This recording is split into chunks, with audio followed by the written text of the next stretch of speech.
Welcome, wayward Undead, to the Dark Souls Complete Remastered Guide. This is episode 3 in our series of completely trying to run through Dark Souls, 100%ing everything. What are we covering today? So today we're going to be covering, hopefully, the entirety of the Darkroot Gardens, the Darkroot Basin, both of which have their own unique bosses. One is an actual boss, one is a pseudo boss, I guess you can say. Either way, when completing both areas, we're going to get a slew of shiny items. We are also going to get my favorite shield. Depending on how we're doing at time at the end of that, I might swish 2 more episodes together, or 2 recording sessions together to make one third episode. After we take care of the Darkroot Gardens and Basin, we'll be carrying on to the Undead. No. We'll be carrying on to the depths, and once we finish the depths, we'll have full access to Blighttown, as well as many other shortcuts that we unlocked from doing all these other optional areas. By the time we get to the end of Blighttown, we'll be teed up, really, to just go ahead and smash that second Bell of Awakening. Again, depending on time, we might even see that other bell today, but it all depends on how far we get today, so let's get into it. I'm going to go ahead and switch back over to my recording. We're going to pick up where we left off.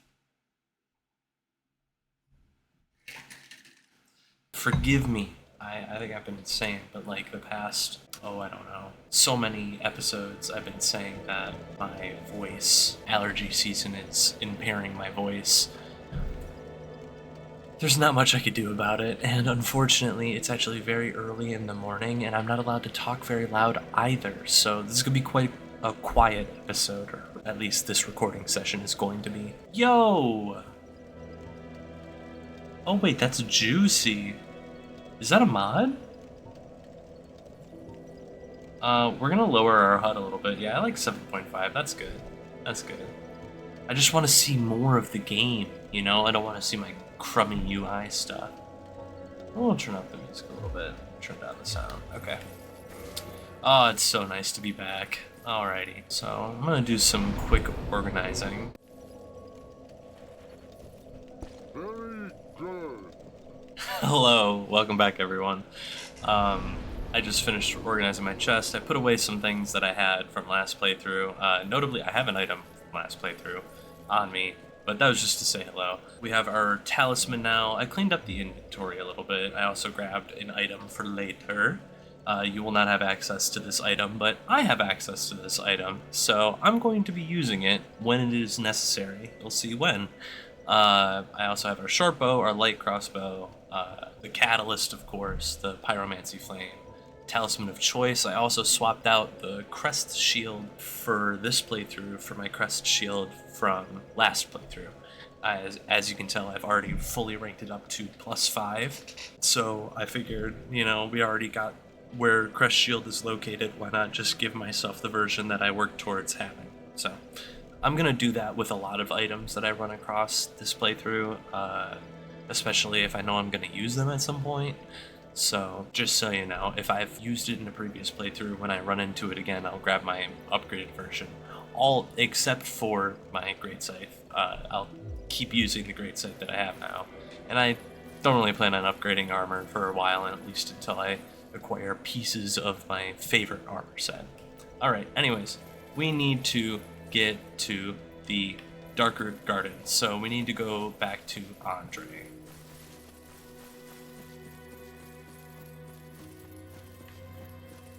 Last episode, for about half the episode, it was the middle of the day. It was also the hottest time of the year, so I didn't want to wear my headset, and that was a foolish mistake on my part,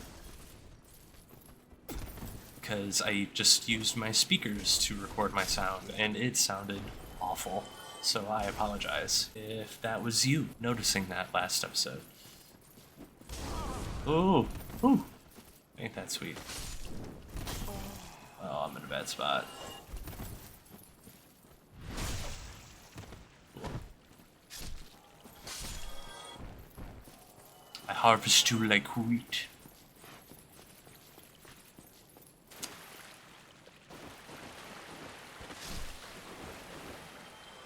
No humanity? Unfortunate.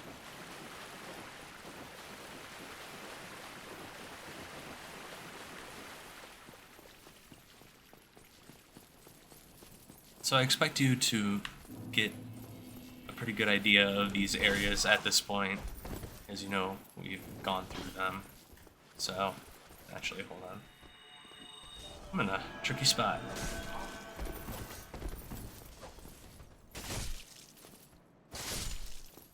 Nice.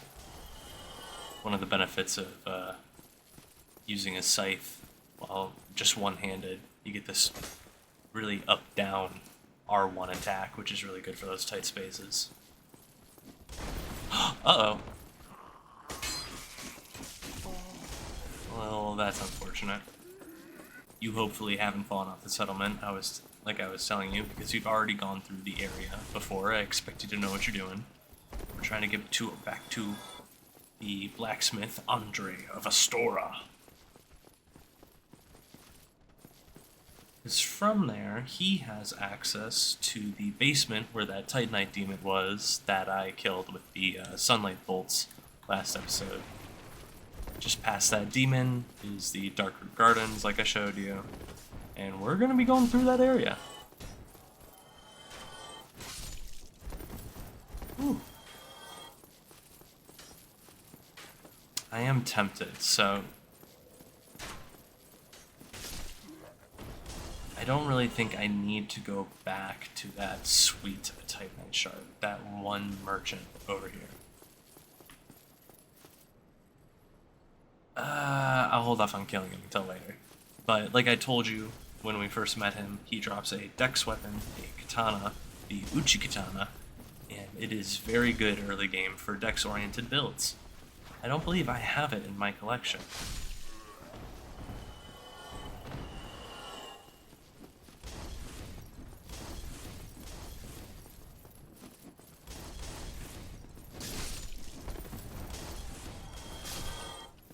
Tired of this shit. Moving right along.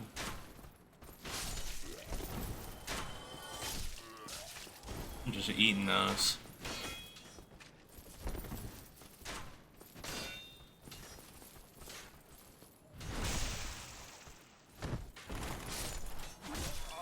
You jerk. Oof. Dude, chill.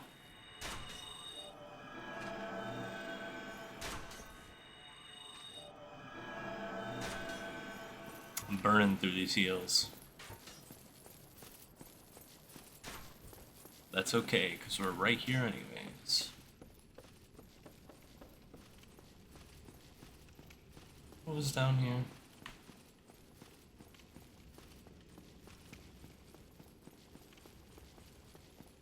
Wasn't this hovel? I believe it was. So, where we're going, we're doing it the normal way, but it's important for me to explain kind of the whole concept of this. By the end of this episode, we're going to get back to here, this shortcut, or at least maybe this recording session. We'll see how we're doing on time. So, that was the Darkroot Basin. This is where we backstabbed Fish for Hovel.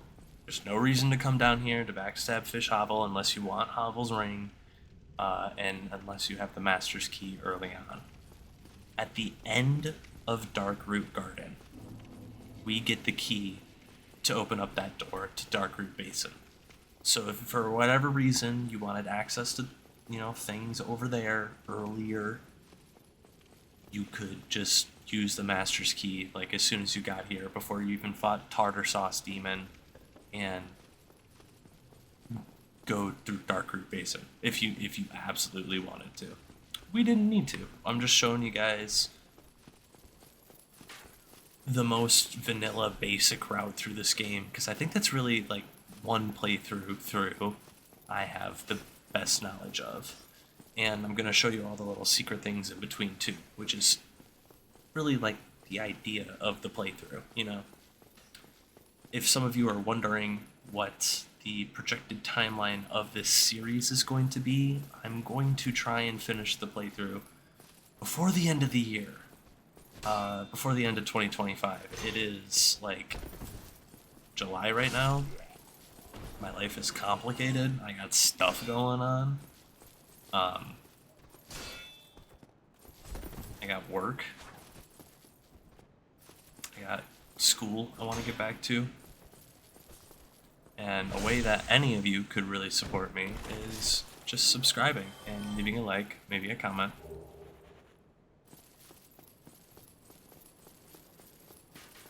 It would all go a really long way.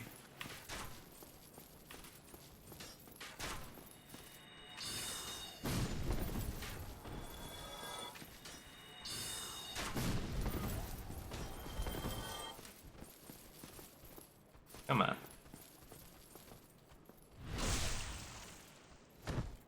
Okay. Perfect. We're gonna get some cool new spells at the end of this episode, so it doesn't hurt to run back through this area to pick up some souls. Okay, rest here, pick up our heals again. Ooh, I ate that. So remember, like I said, when you open all these gates, it makes running through this area a lot more straightforward.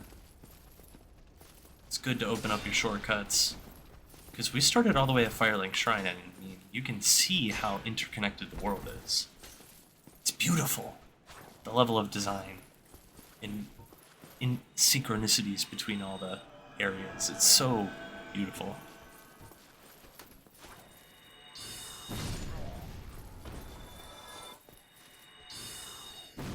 Whoa, that was a waste.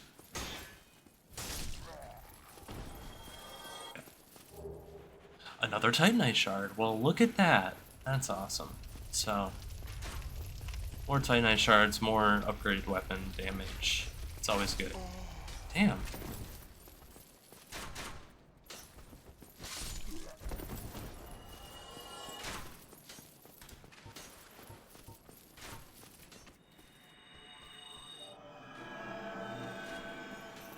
Oh, here's someone running. I hope not. Okay. We're almost there.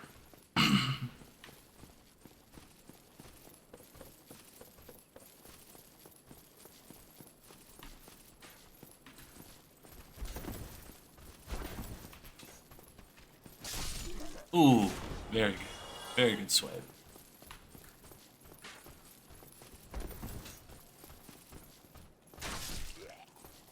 I knew it. I heard you. Sit down. Forever.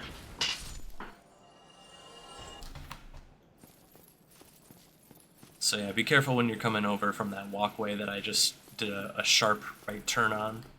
Because, like I said, there's that Boulder Knight at the end of that walk pathway. Draw his aggro, and he will follow you. Alrighty. Moving on.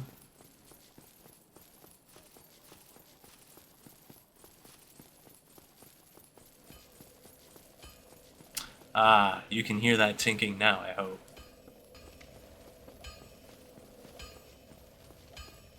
Oh, Andre. You seem to be doing all right.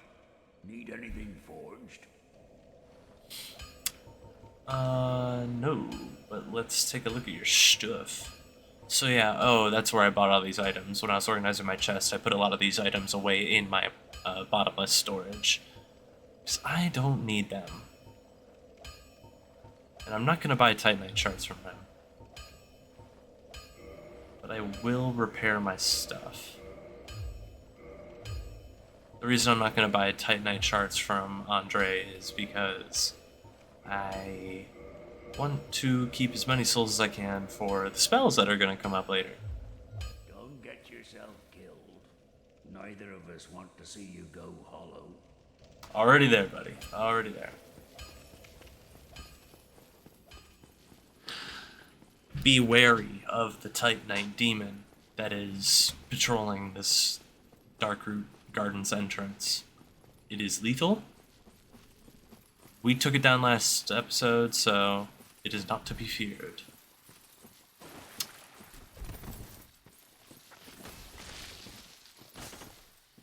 Well, hello to you too. Man, these shaders are gorgeous. Can't get enough of them. Uh-oh. Be wary of the ledges in this area. As you can tell, They're precarious.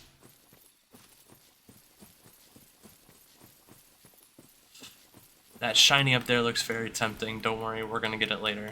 You can see my scythe is kind of pointing at it.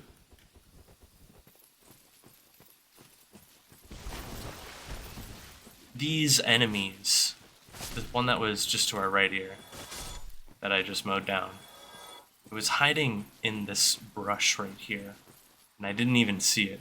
I was too mesmerized by how pretty the area was, but these tree dudes love to do that. That's like their go-to tactic, and they're going to do it a lot in this area. So if you can see them, try to be wary of that. You'll see more of an example of that later, but we'll get to it. Alrighty. I already bought the Crest of Artorias. I can open this shortcut. We're not going to open this shortcut, though. I'm going to come back to this area way later. Way later. Because the boss at the end of this, I have to finish the DLC first in order to properly 100% the game. I've never seen what happens when you do the DLC first before you see the boss at the end of this area, and I want to show you guys how to abyss walk and meet Four Kings and Karth, so or Frampt, I can't remember. That requires us to take care of this boss. So the DLC is going to be its own episode. I'm going to try and do the whole thing in one episode. Should be doable. Should be doable. Maybe 2 episodes. And then I will show you guys the rest of Darkroot Gardens later. But for right now, we're going to attack this wall, and we're going to sit at this bonfire. This bonfire is like the only bonfire, I guess, that is going to be around for a while. So make sure that you rest here and that you are prepared with all your equipment and things to brave the unknown. In fact, I'm going to change my stuff. I no longer need the very good. And actually, I was wrong. I do not need this right now. But I'm going to keep it there anyways, because eventually it will come out.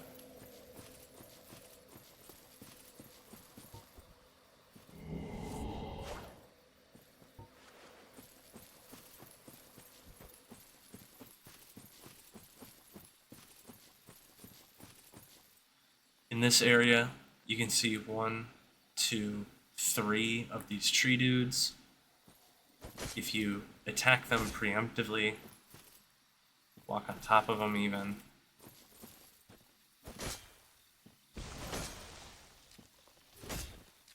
you can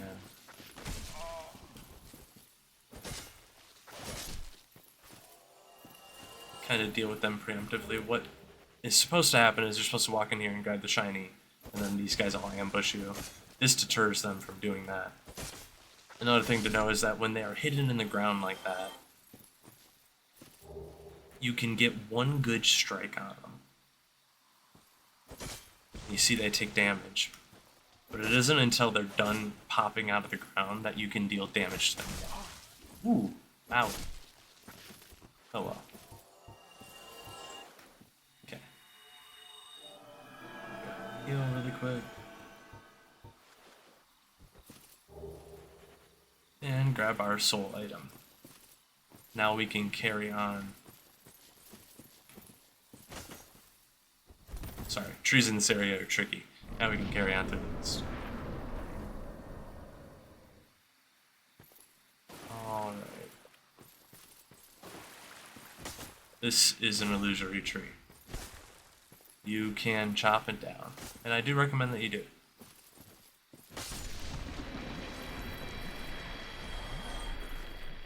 Intriguing, right? What's that doing there? This area we'll come back to clear out, and then it leads to the boss of the area. But first we're going to go through here. And we're going to look at this weird frog dude. Down you go. Big tongue. Big frog weird dude. Keep going down. This is a moving tree. It's very disturbing.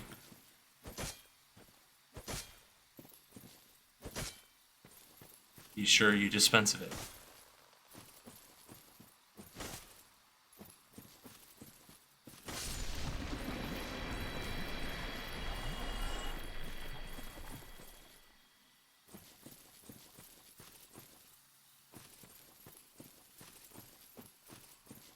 I'm gonna keep going to the right here. Or actually,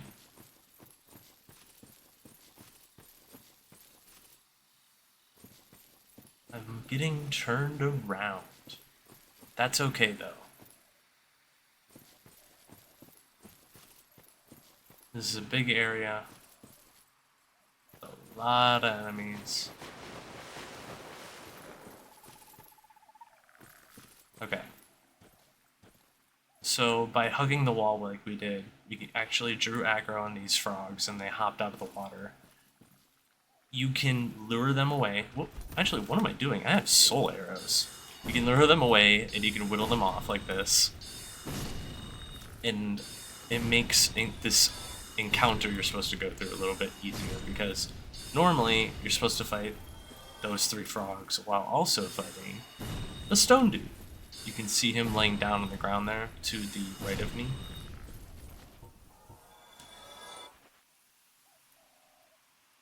That's his foot.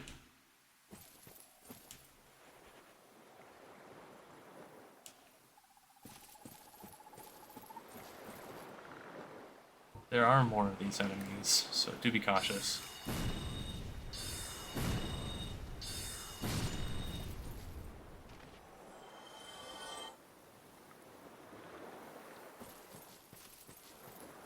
Come around here, grab the soul of the Proud Knight.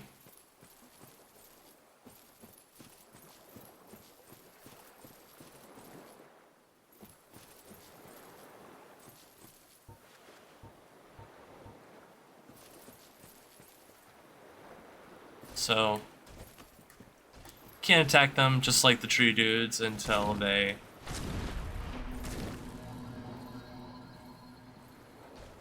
stand up. And oh boy, I knew that was gonna happen. So I'm in trouble because these are enemies that do not bleed, and these are enemies that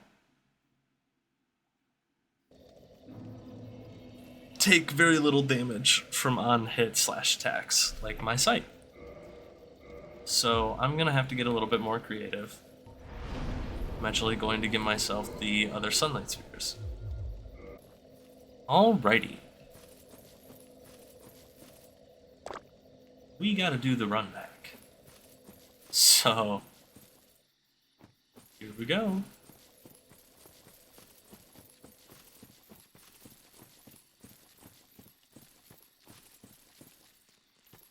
Oh goodness. Those guys will be pre-aggro from now on, heads up.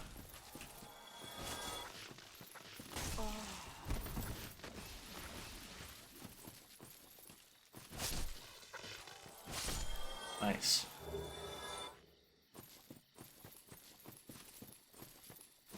And again, we're going to come back to this area, and we're going to fight a bunch of these stone dudes, actually. So it's good that I take care of them, or I have an idea about fighting them now, because that was just one that's isolated. Ooh. Oh my goodness.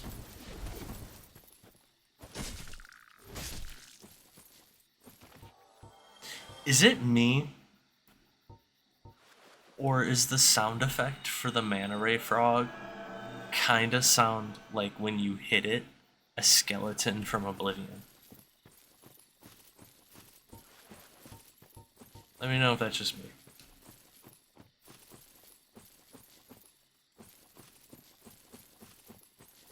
I know it's a generic sound effect, so there's no like copyright restriction to use it, which is why a lot of people would use that sound effect. But what an interesting choice.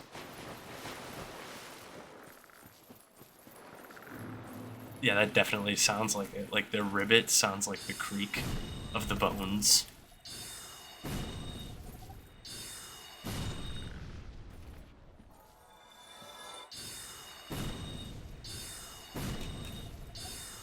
Interesting.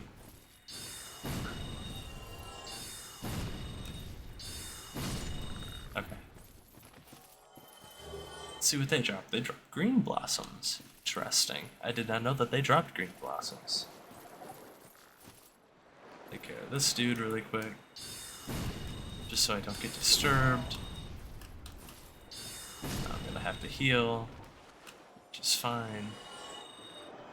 Alright, we're gonna do a redo.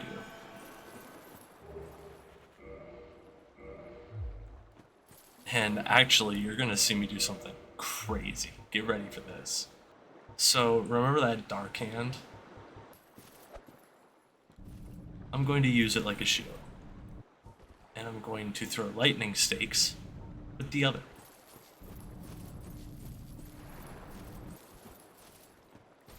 I thought I would have enough equip load to be able to dodge them, but I guess not.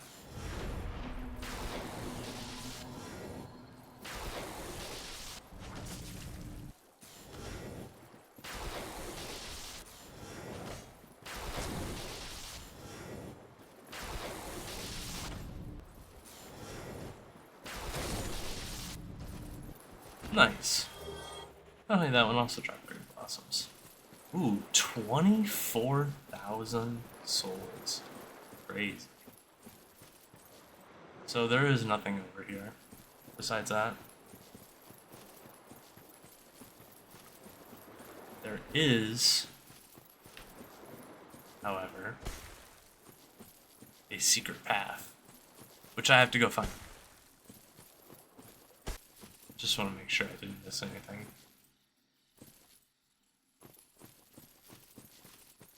I don't believe so.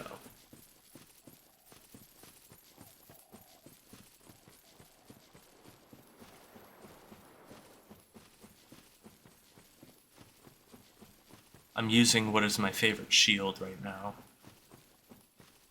At least in this game. Oh boy.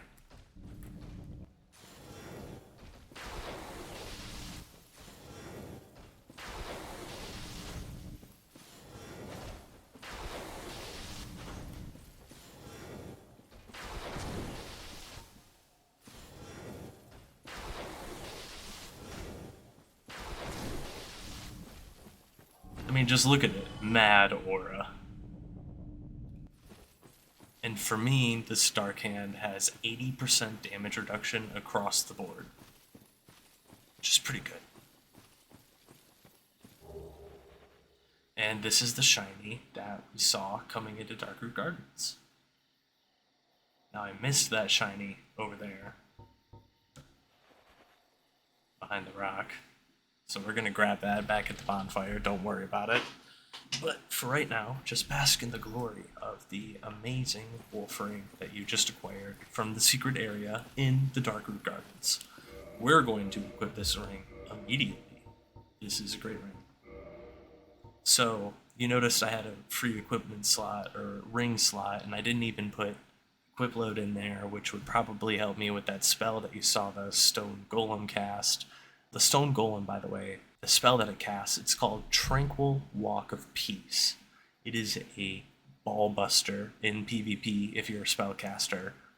It checks all warriors and it makes everyone who has it walk slow and have terrible rolls that are super bad and give you no iframes. So the whole concept that you kind of like build playing this game off of, you have to throw out the window when you're fighting those guys. And as you can tell, they're very beefy, they're very strong. So the Warriors of Sunlight Covenant that I'm part of, for every Sunlight medal you give them, eventually you unlock Lightning Spear, Great Lightning Spear, and doing the thing that I did, you get Sunlight Spear.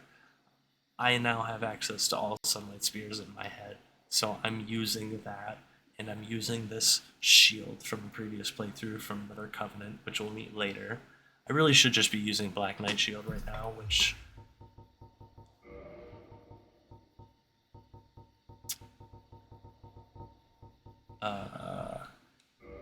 Let's see what its stats are. Oh.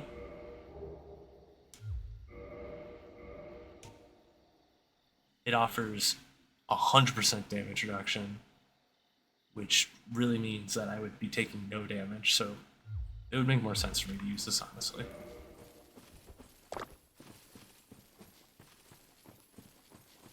The Dark Hand is an item that I will be using now in potentially this episode. It depends on if we get to the depths or not. I will have to reverse hollowing. And then after that, I won't need the Dark Hand anymore, so I'll probably put it away until I properly unlock it again. That is everything. Oh, you also had a green blossom. Oh my goodness, man, these manta rays really have their items hidden under their stuff.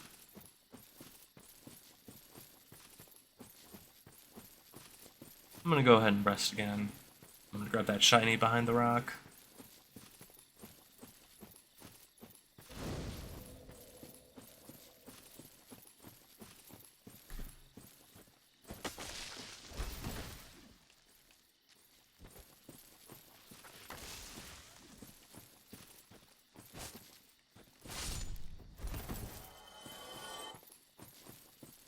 So, oh yeah, I was saying, I have 2 ring slots and I only had the blue tier stone ring equipped. Ooh, yeah, that's a good soul item. You should definitely pick that up.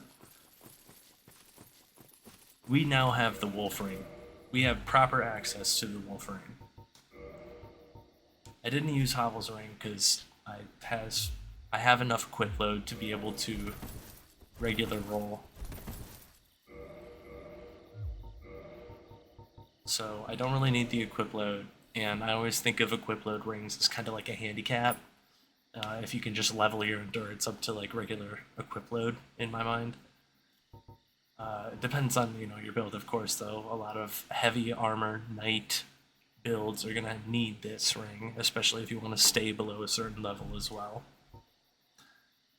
The blood bite ring and poison bite ring do help with resistances passively, but we're not really gonna run into that too much in this area. But the wolf ring boosts poise. Now, in Elden Ring, we did get the mechanic of poise. Bull goat armor, very high natural poise. The godfather of poise is Dark Souls, I do believe. This is a great stat that the more you have of poise, the more you can just naturally tank through attacks and not be disturbed in whatever you're doing, which for me, a caster, is very good. Wolf Ring. One of the special rings granted to the 4 Knights of Gwyn. The Wolf Ring belongs to Artorias the Abyss Walker. Artorias had an unbendable will of steel and was unmatched with a great sword. Hell yes. Look at that. We have a constant aura pushing out of us to just naturally represent our increased poise. That's pretty cool.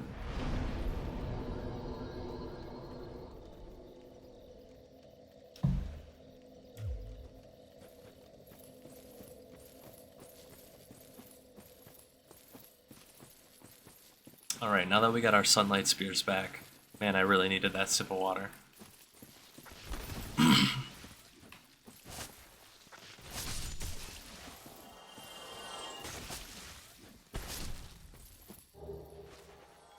We're gonna head back through the Darkroot Gardens, take care of the other path.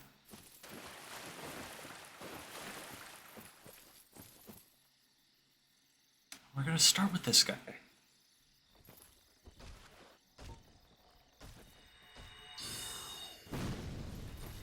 Well, that sucked. Ooh.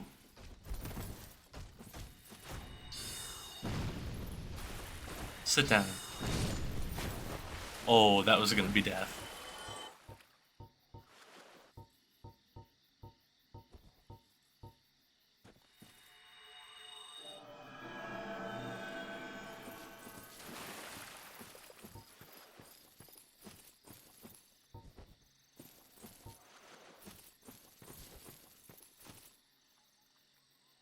gonna be so many of these guys too. Oh shoot. It's so much better to pull these guys out one by one. We want access to that shiny back there, but you saw that there's 2 stone golems guarding it, and a bunch of these bush guys, and these bush guys suck when you get ganged up by. They just hurt. They're like charged R2 attack where they whip both their hands. You saw it destroys my health bar.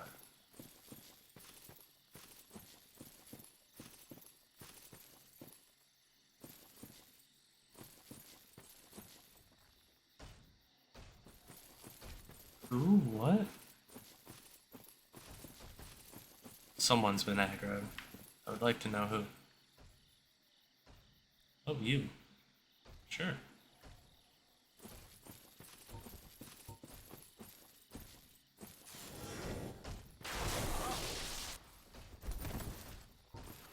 They don't really care about lightning damage as much as I thought they would.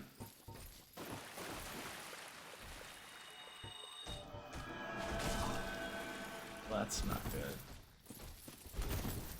Oh, I'm dead here.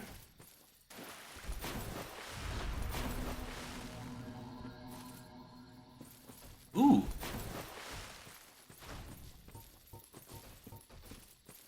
Is that because I had enough?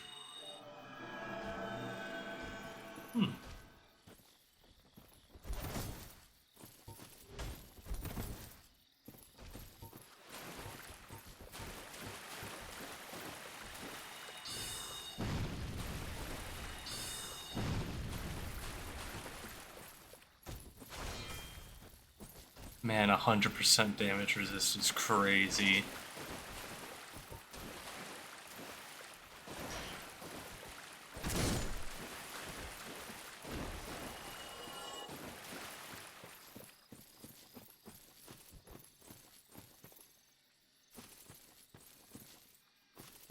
And they really give you access to that shield at the beginning of the game, dude. That's crazy.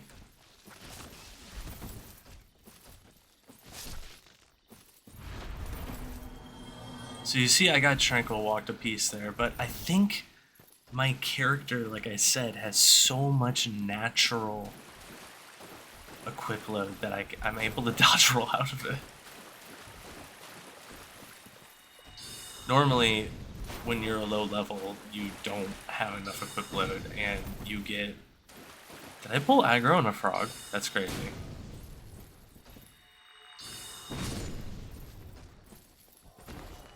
Yeah, normally on a first playthrough, you don't have enough equip load, and you get hit with Tranquil Walk of Peace, and like I said, when you roll, you don't have enough equip load, so it's a really bad roll, and instead of getting iframes, you actually get vulnerability frames, meaning you're CC'd, you can't do anything, and you take more damage passively. It's like being caught flat-footed in Dungeons and Dragons, for example.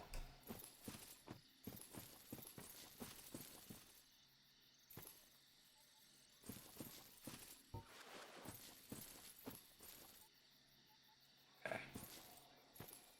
Can I get them up? Oh no, I'm just gonna pull all of them. Alright, well we got the Elite Knight armor. We're just gonna deal with these fools one by one.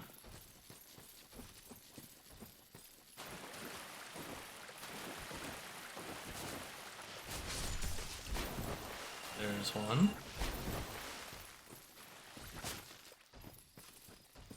There's the other. That one's stuck. Awesome. Let's see if we can cheese him. Yeah, how you like that, big boy? Not one bit. See, this is the economic way. This is. I'm gonna take it. I will use every soul arrow on this. I do not care.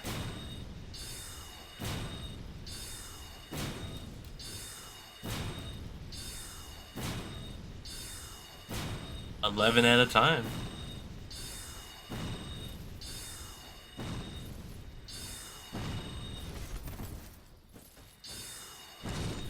Cool. Fine by me. Alright. Anyone else?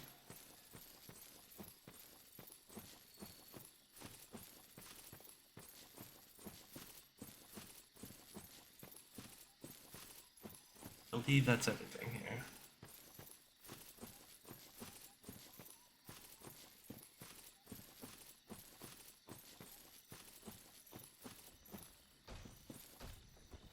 Of course, there had to be you.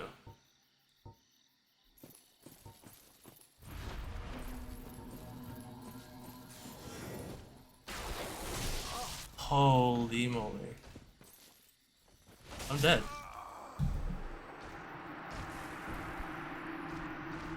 I thought I resisted it. Did I dodge roll out of it? Is that why? Can you dodge roll out of Tranquil Walk of Peace? I wonder. Alrighty, well we gotta get back to where we were.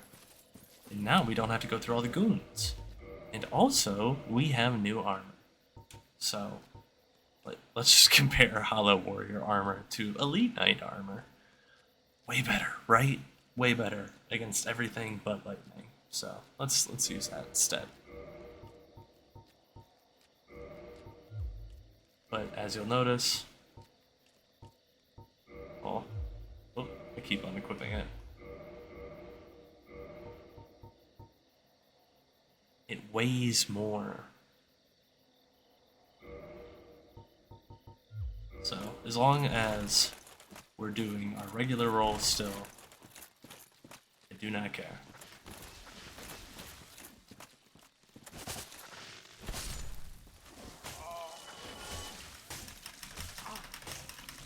Little known fact in the Dark Souls games, any From Software game, if you rapidly tap R1, L1 when you're being grappled, you take less damage. And actually, some special grab attacks where you get grappled, you will exit the grapple animation faster. So, keep that in mind. Oh yeah, there's also this pathway. Be wary of that tree. And also be wary of the bush guy that pops up behind you. I walked on top of him earlier and I was wondering why he didn't pop up. And it's because he waits for you to pop up here. You're supposed to get caught off guard by the fact that this is a weird lizard, tree, snake thing that I missed.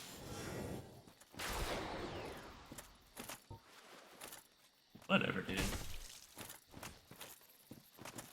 Oh gosh, it comes off the tree. That's disgusting. And it gives toxin, so you really don't want to get hit by that.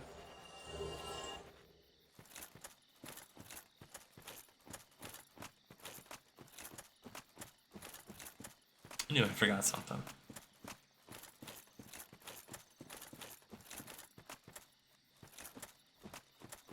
There's another one right here.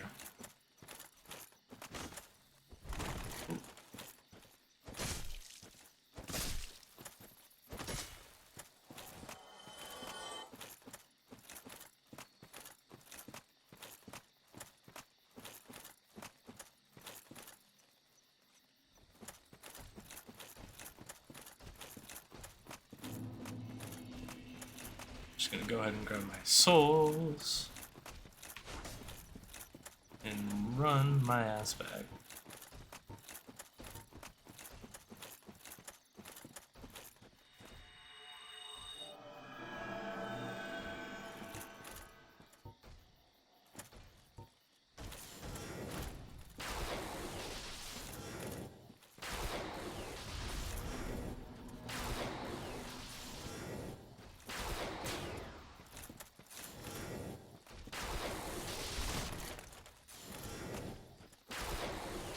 I don't know how I do that good roll.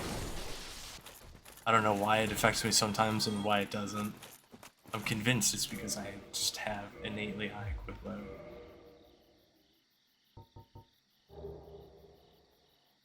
A quick load, yeah, 37 out of 119. We're doing fine.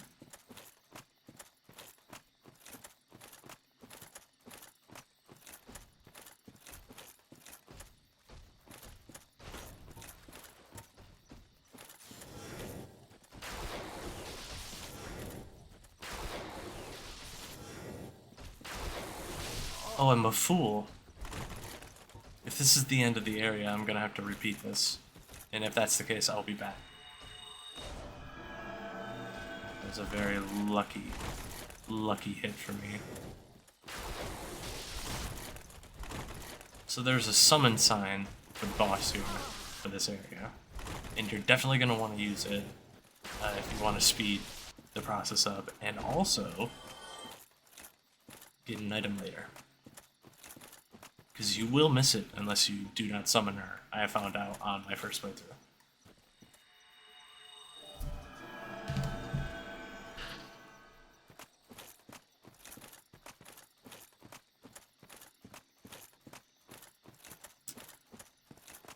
Yep, okay. So her summon sign is tucked away back here. And you have to be reverse hollowed in order to get to it.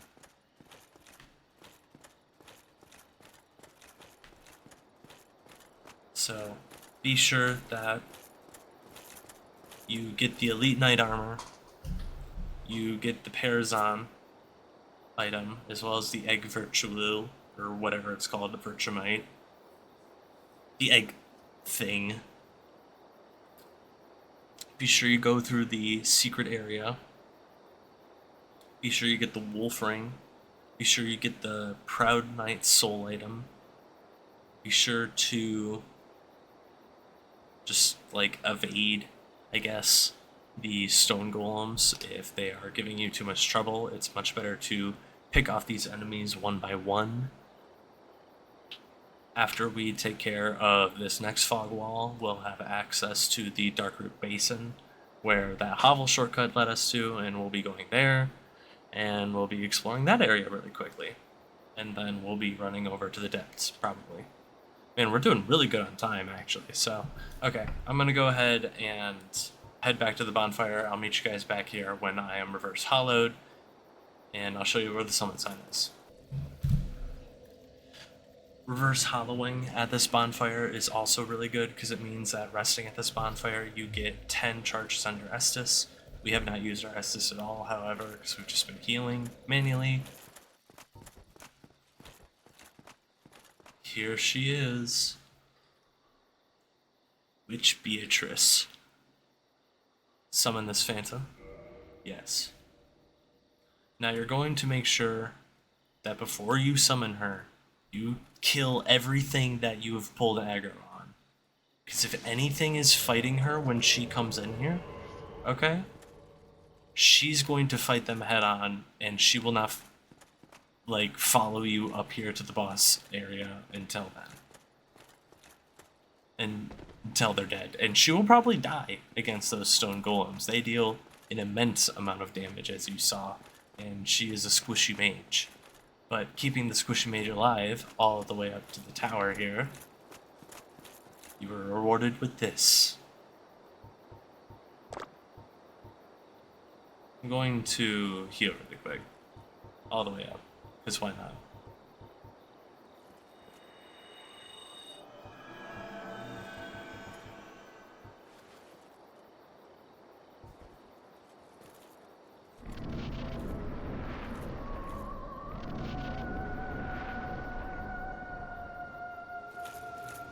Say hello to Moonlight Butterfly. Your first title boss, I guess.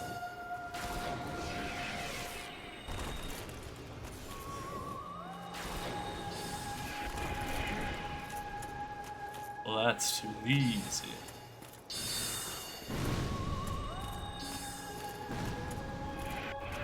Which Beatrice has taken care of it herself. Easy.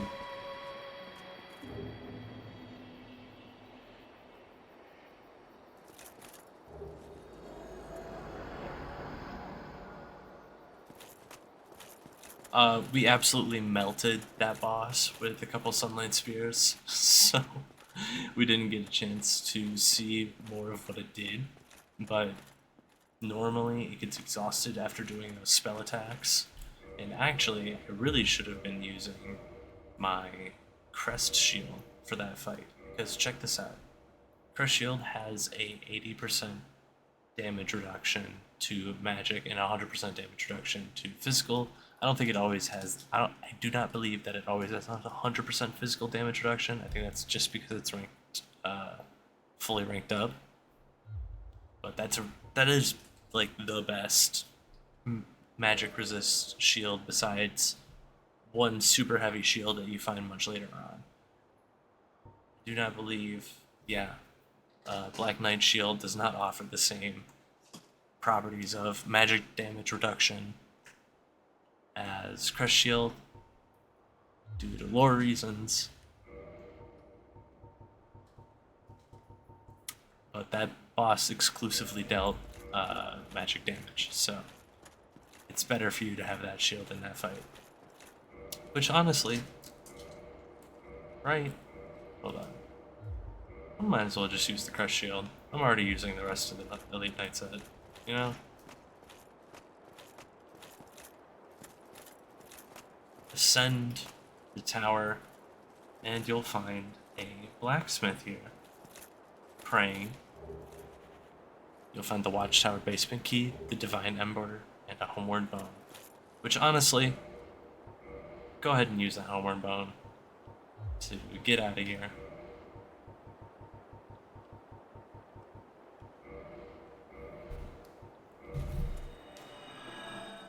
Because now we can leave,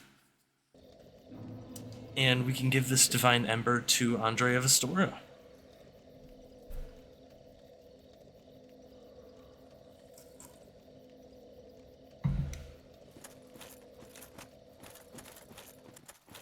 Now you'll probably notice something on your way out.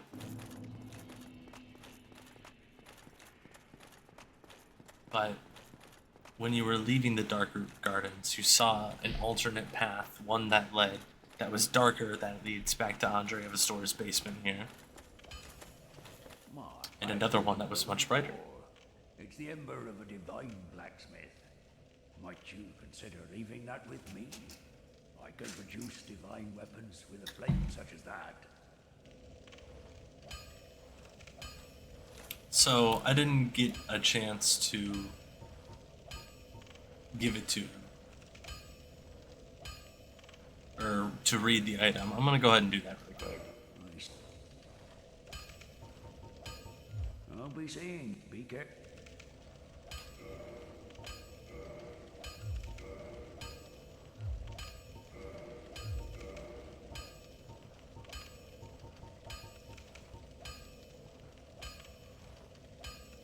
Is that right? Do we really have 26 Titanite shards on our person?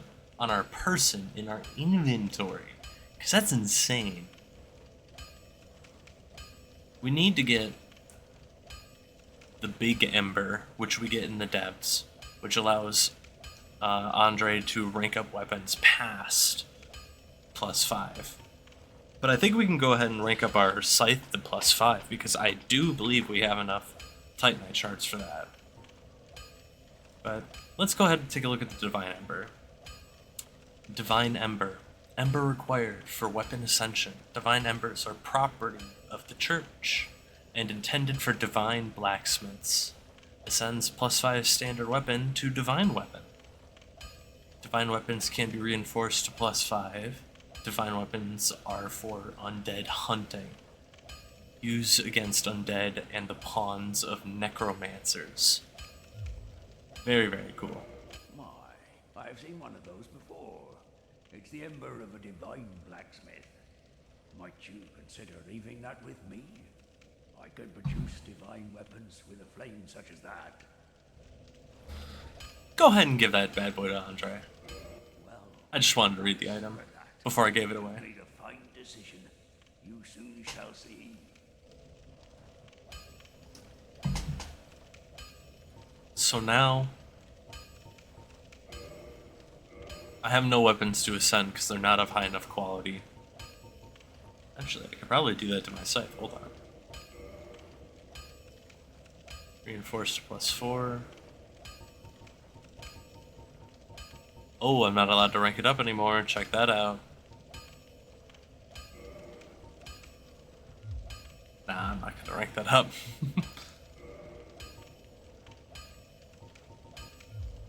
Don't get yourself neither. Oh, I actually believe because, Them used needed. yeah, because my Great Scythe is +5 now, I could ascend it to Divine Weapon. But I will not be doing that because I did not get any green Titanite shards this run. Those are from my storage chests. I'll be seeing you then. Be careful out there. Also, I don't want my Great Scythe this run to be plus, or not plus anything, just Divine, I mean.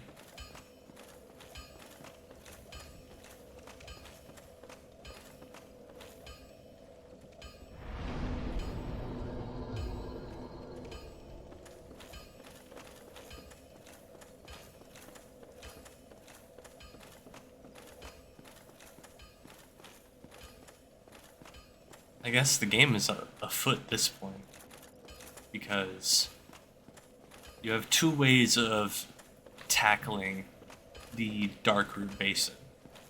We were given the... oh shoot, what is it called?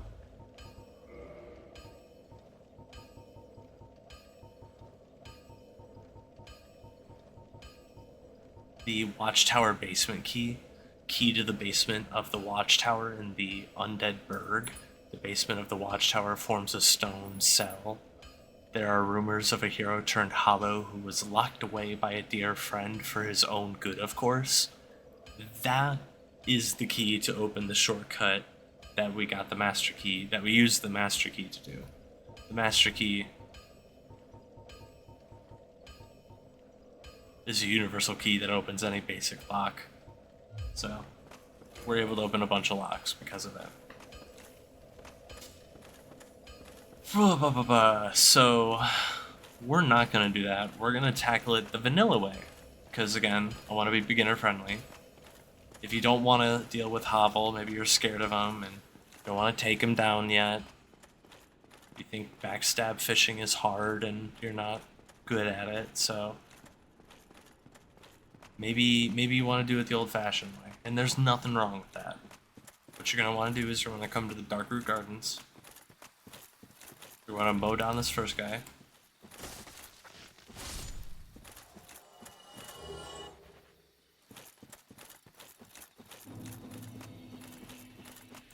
And then you're going to want to take a left there, or no, that was a right. My bad. You're going to see this flower. This flower shows us the way. Or it kind of leads you to your death. So be careful. Go ahead and take in a sight.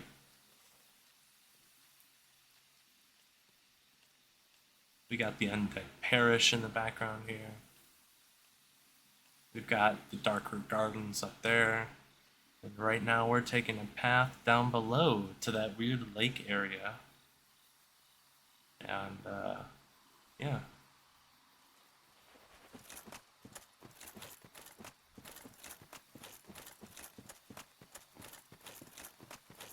Now you're gonna see me get really scared at the optional boss that's down here, because it is water-based, and water-based bosses kind of terrify me. Oh shoot. And over here, I missed it. That was a Twinkling Titanite. I'm actually going to go ahead and reload the area and try to take that down. Actually, no. Scratch that. Actually, no. Yes, I will. I'll be right back. We are looking for a crystal lizard who did not spawn back. We're gonna try something really quick. Sometimes if you quit and reload, it'll spawn back.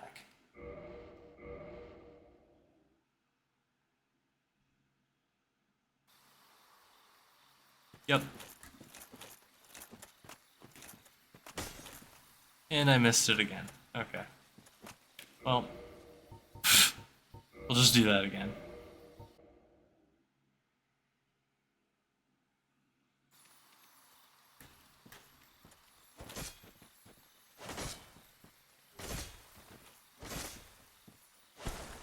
Oh my goodness. What a horrible weapon to fight these lizards with. Holy moly.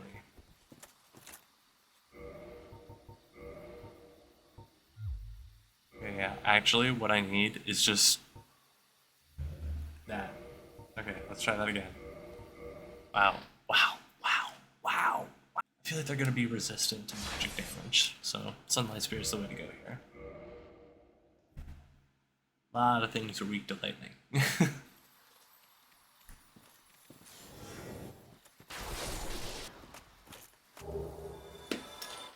Should've just did that to begin with, but there you go. Twinkling Titanite, 2 of them, and a Titanite chunk.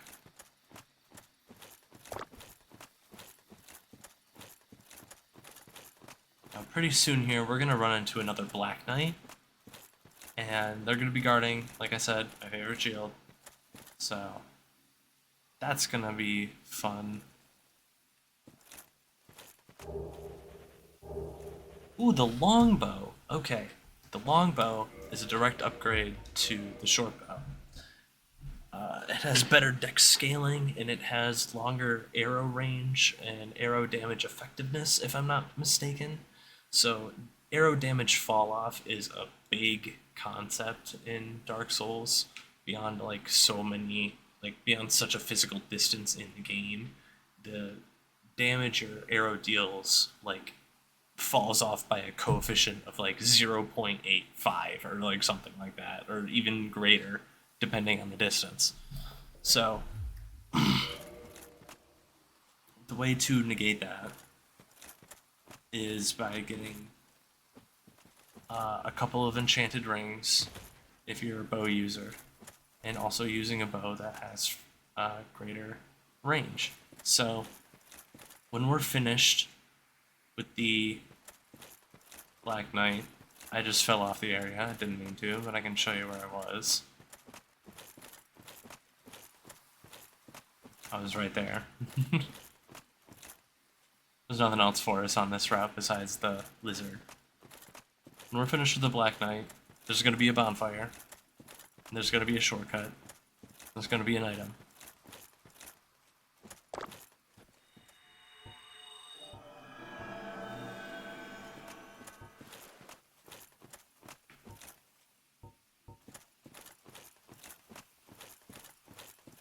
There's the item I spoke of. I can hear him stomping.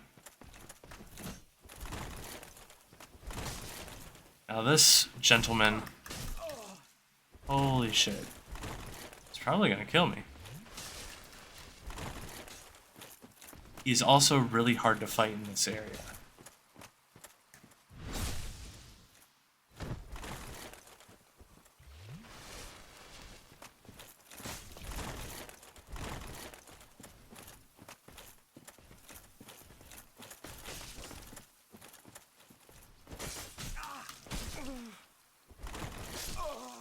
Oh my gosh.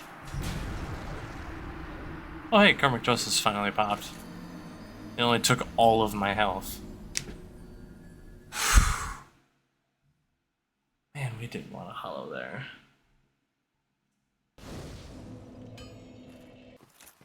I'm gonna go ahead and recast my stuff. But yeah, that shiny down there, that's the item we want. And right beside the dude is the item we're looking for. But he's guarding all of our souls, and that's dangerous.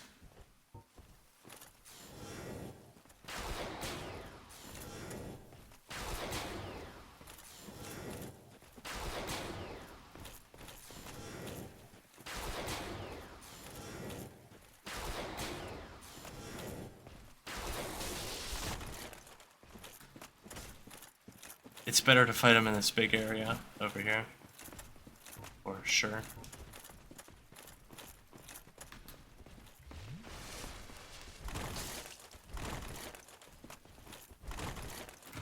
Oh no. Our souls. Just mind the gap.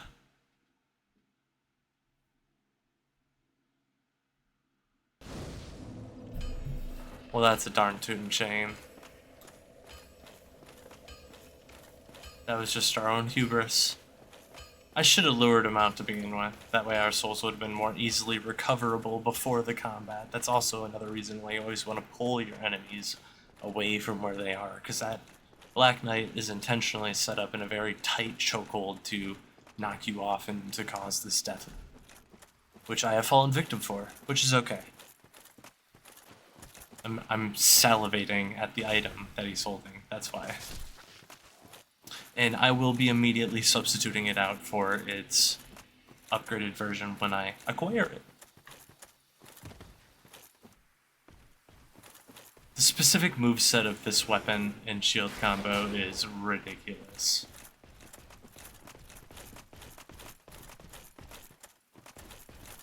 And the whole idea of these specific enemies is that they fight unrelenting. They are the holy elite knights of Gwyn, the Lord of Cinder, but they were conscripted to fight against demons in a realm of fire. And so their armor was blasted in charcoal and fumes. And that is why their armor's blackened. Originally, they had wings on their helms, but they were turned into horns in combat with the demons. Same with their weapons.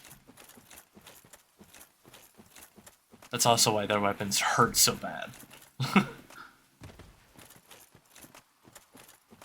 Alrighty. I've earned it. The Grass Crest Shield.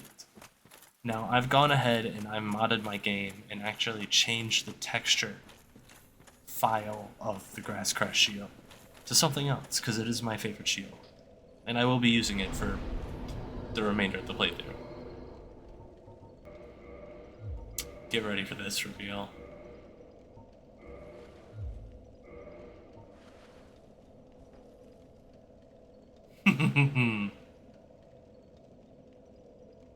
Sick. Alrighty. Let's conquer Dark Souls.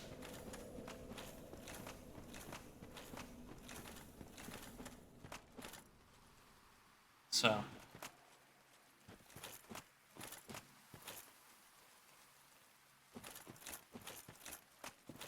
Now that you've rested at that bonfire, which I highly recommend, let's go ahead and unlock the shortcut just beyond it really quickly.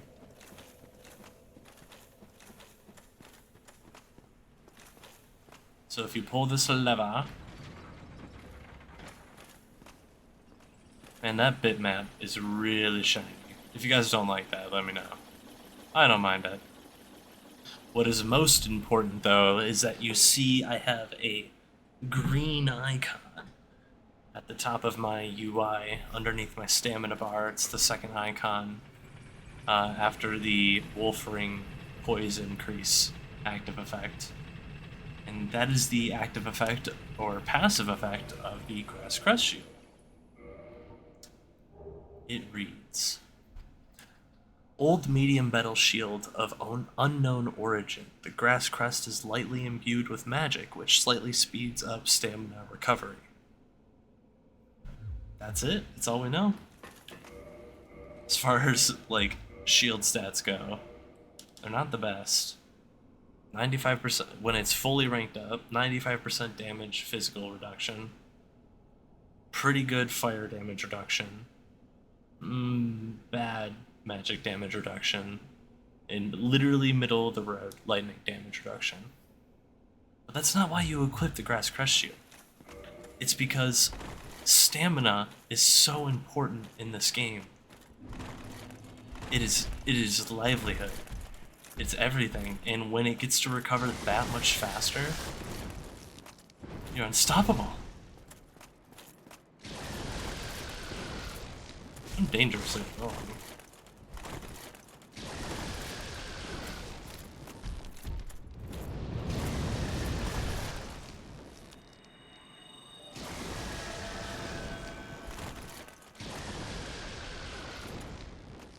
I do not recommend going through this area unless you're me.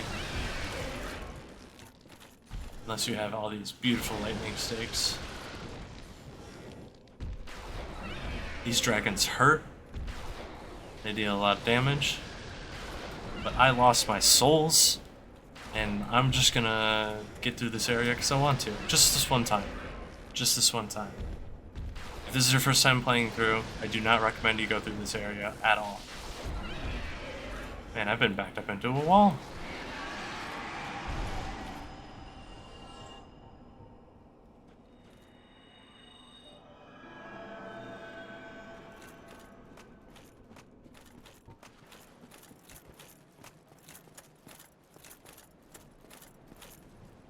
I have to get through. Oh, that's a lot.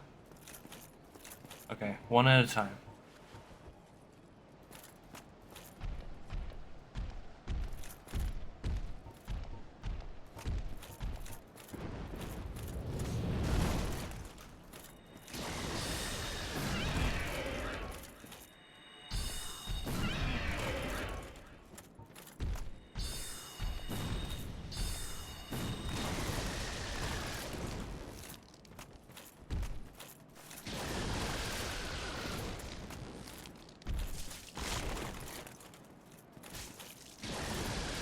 It's good practice, honestly.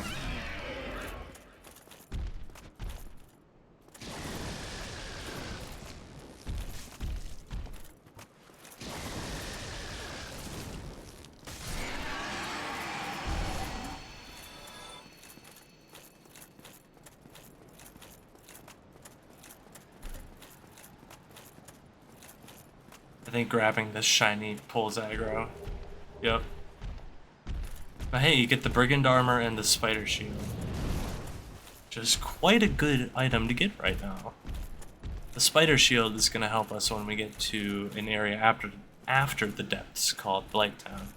Okay, he backed off because I actually backed off so hard. Okay. That's not what we're looking for. Looking for combat.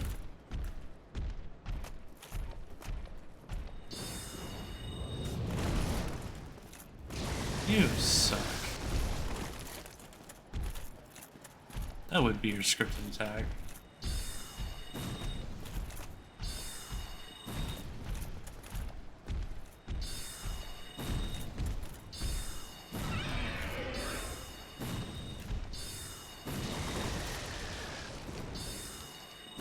You do not want to fight these dragons on this bridge. Absolutely not.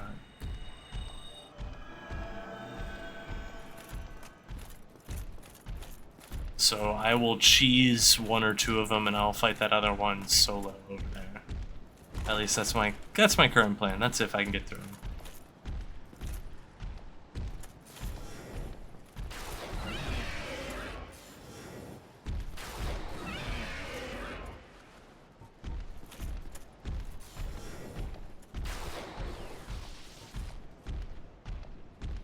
I really didn't need to get karmic justice. What I really needed was more spells.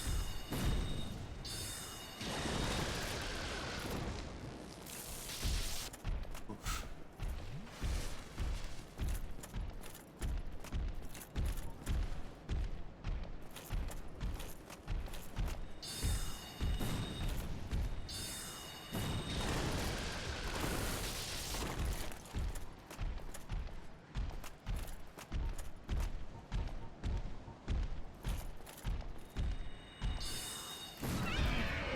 Just die.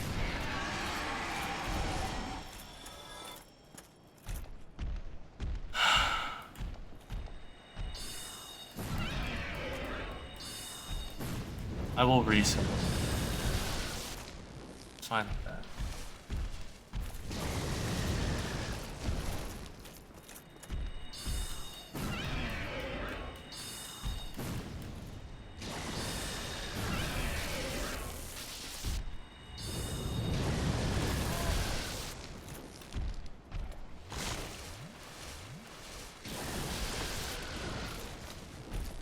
Holy heals.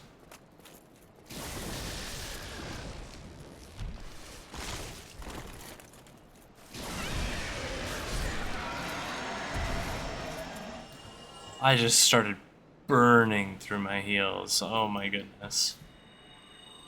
I'm not even using the grass crest shield. I really should be. Wouldn't help too much though.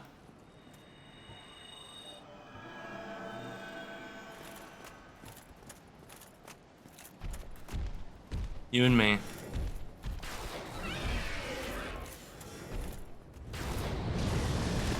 Of course I'd miss it.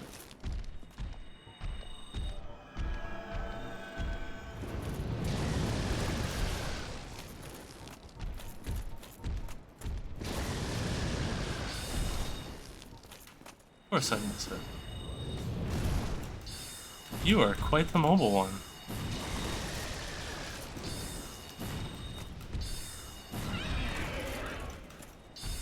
I'm just gonna burn through the last of these.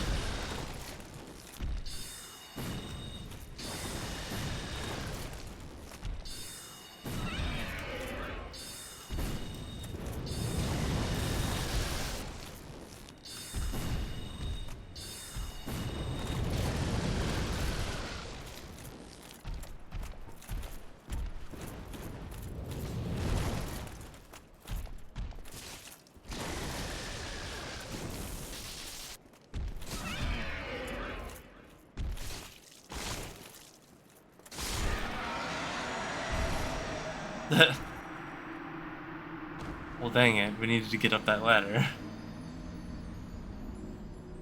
I'm gonna probably bum rush it, grab my souls, get up the ladder, which is a very bad idea.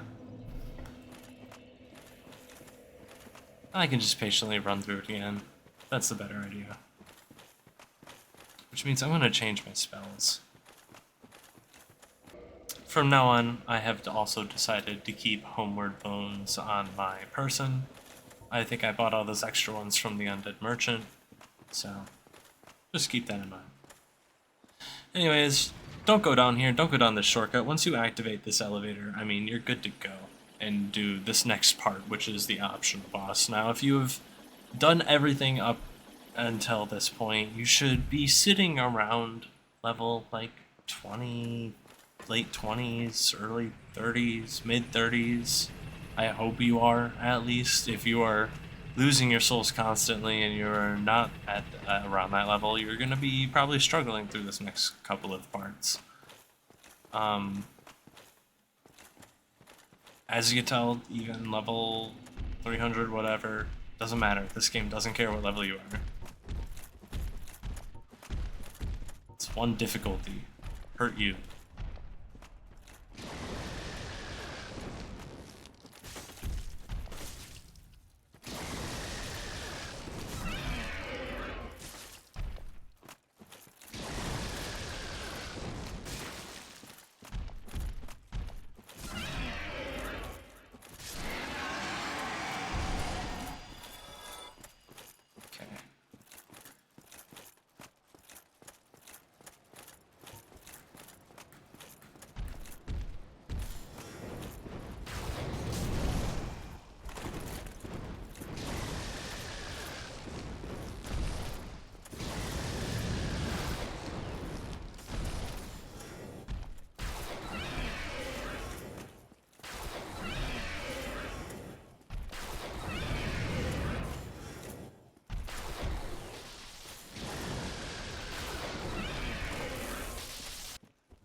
As you can tell, this could become quite a quick farm. Oh my god, a dragon scale, that's crazy.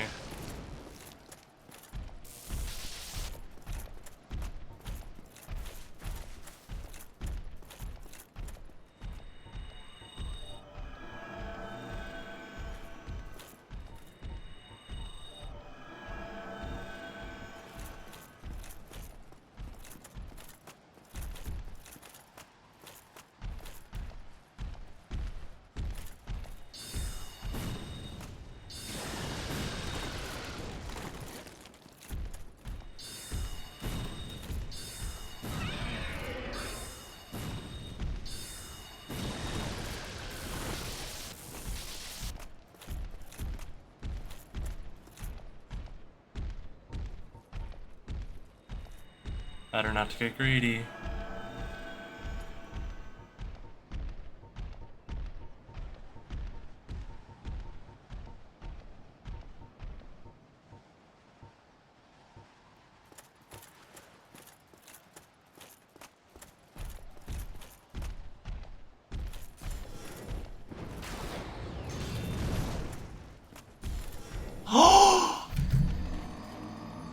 Oh, that's why you don't fight them on the bridge.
Well then.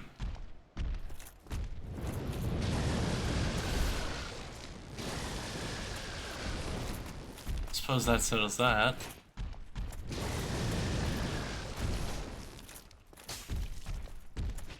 Ooh. Ooh, it got a hit on me though.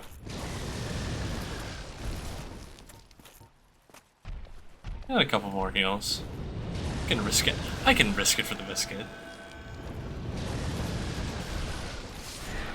Yeah, buddy. If it dropped an item, I will never get it, though.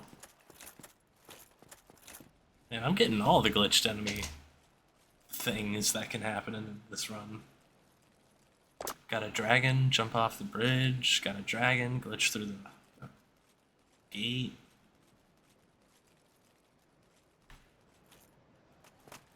But once you come up here, you can get the red tier stone ring. Which, if you ask me, a little bit better than the blue tier stone ring, which boosts attack while HP is low. So we're gonna equip that instead.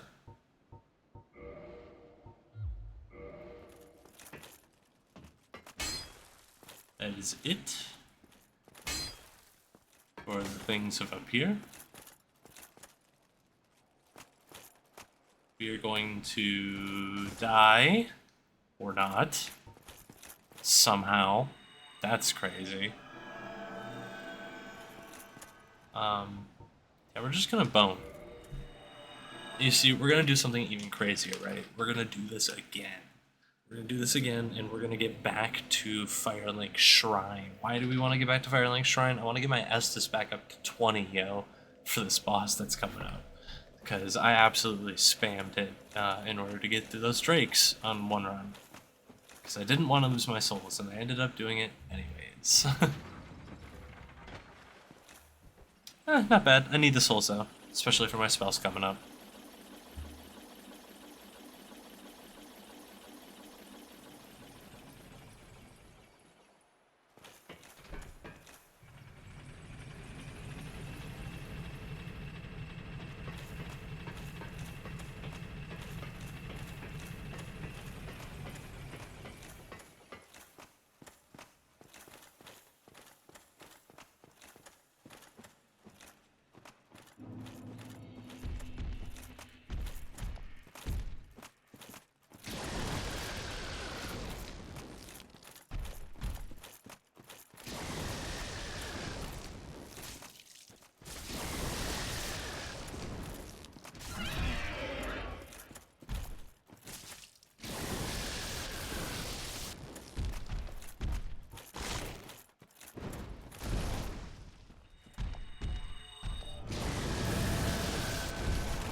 I really didn't want to burn that heal right there, but that's fine.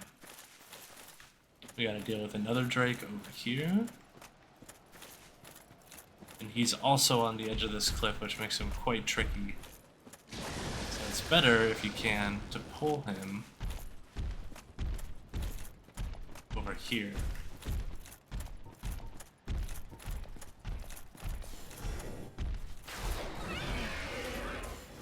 Yeah, how you like that? Sit down. I really shouldn't have used this now I think about it, but that's fine. Oh no, you're getting shy?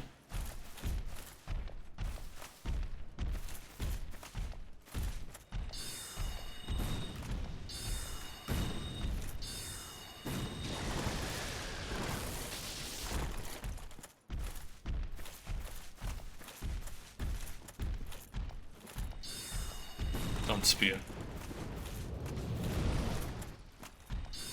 Interesting.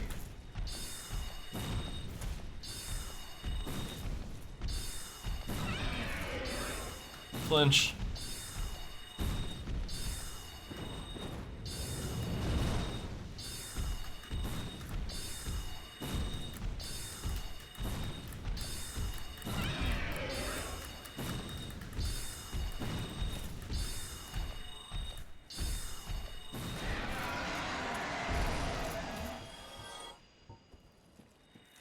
Alright.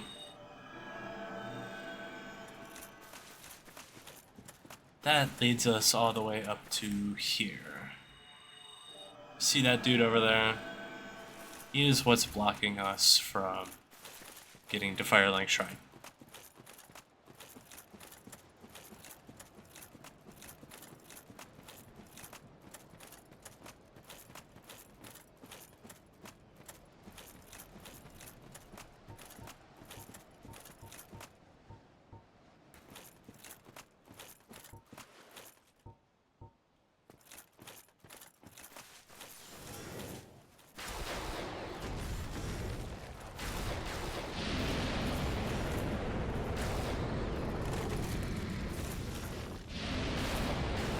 He spews toxin.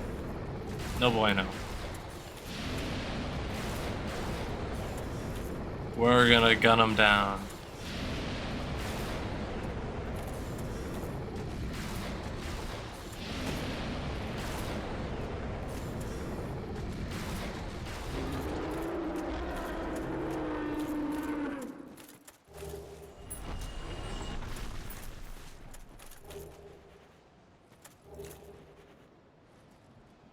The store's straight sword is pretty good.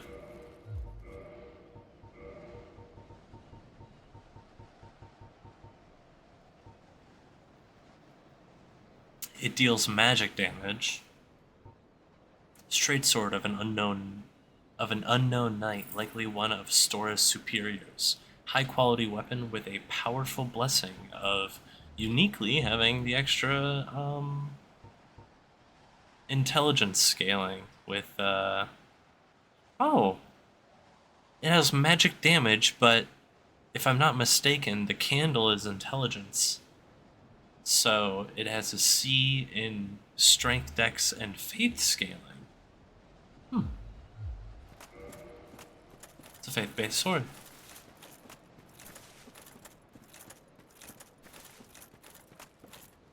Anyways, now we can go across this rickety bridge. That feels terrible to go across because rickety bridge.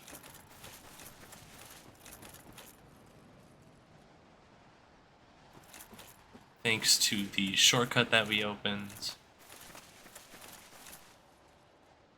we are able to get back to Firelink Shrine.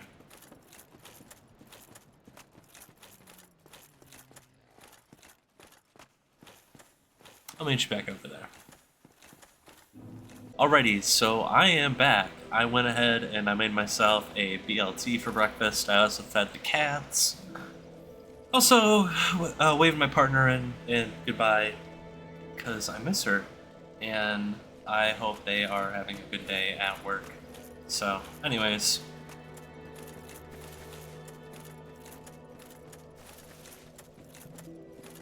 We just went to Firelink Shrine, and we restored our Estus to 20.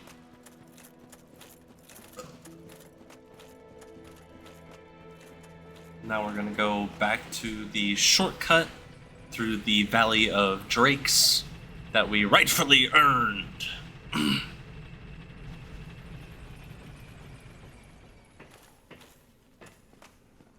We're actually gonna have to take care of a couple drakes. And then once we get back to the bonfire of Darkroot Basin, where the Black Knight was that I was struggling with, we'll pick up basically where we left off. So, Valley of Drakes. So later, because we summoned Witch Beatrice with a summon sign, over there by that grass patch, kind of where my scythe is pointing at, her gear is going to drop there. Curious.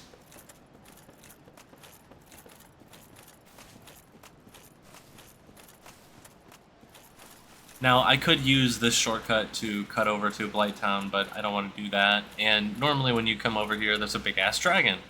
That dragon's dead, as you know. That dude's a one-time show, though.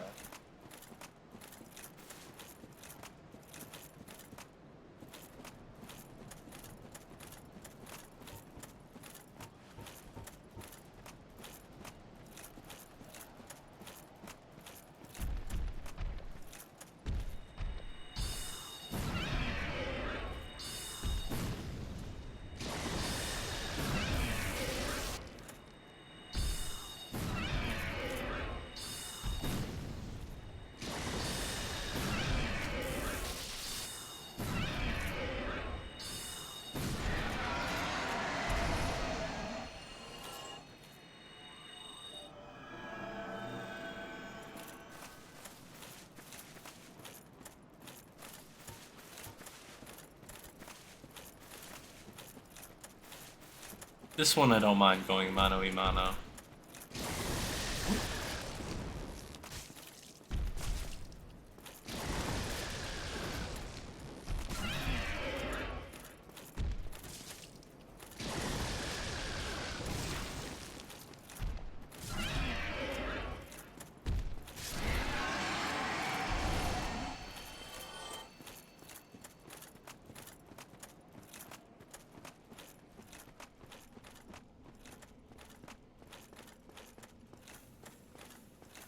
Carrying on. Having the Elite Knight armor and the Bloated Sorcery Head armor pieces mean that we can't really see what our flesh is anymore. It just looks permanently kind of like corrupted because of the bloated sorcerer head if you were to imply flesh. You guys have never seen the head of my character, and you never will. It'll remain a mystery. But I like to think that we're getting closer to what my concept of the first protagonist in Dark Souls is in my head.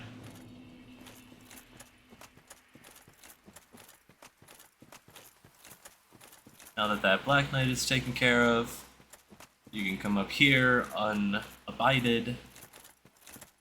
You can cut over to these trees. You'll excuse me, I got a eyelash stuck in my eye. He's a couple.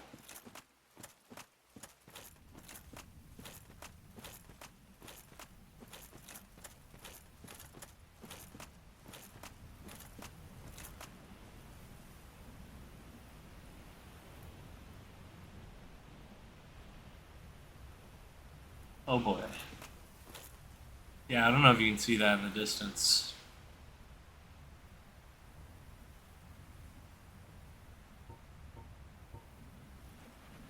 But there be legends abound. I am absolutely terrified of sea monsters. And we 100% have to kill that Hydra this episode. So I need maximum vision.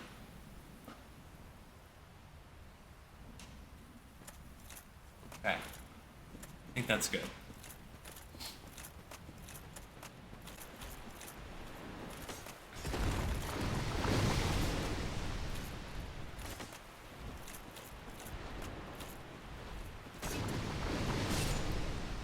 So the Hydra is going to throw out these water jets, which, as you can tell, that I only took one swing on that guy. It's because he ate like 4 of those water bullets, and he almost died. Those water bullets hurt. And if you want, this is actually a great way to farm these crystal dudes. They drop 800 souls a pop, and so long as you don't kill the Hydra, just like if you don't kill the Hell Knight Drake. Sorry, I'm running for my life. Just like if you don't kill the Hell Knight Drake, you can farm those hollows on the bridge, because he'll just blow them down on fire. I'm gonna kill this crystal dude really quick, and then we basically have a clear path to the Hydra.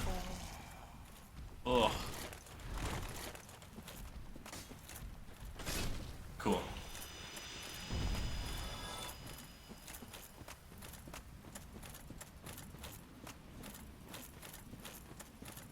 This is the shortcut that we took from the Master Key, i.e. we were right next to the Hydra, all the way at the start of the episode. Obviously we didn't want to take the Hydra down then, but if you have gone through everything that I have shown you so far and skipped the parts that I told you to skip, picked up the souls where I told you to pick them up, the shinies where I told you they are, you should be at least level, 30-ish, a little bit under, a little bit over. And approaching this guy, I would want to say push 30 or 40, because he's more of a gimmick than an actual boss fight, and he's very intimidating. That is rough. I might die here.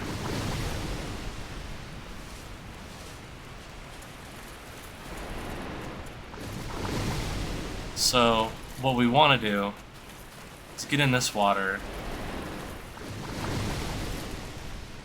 and pay close attention to the edge.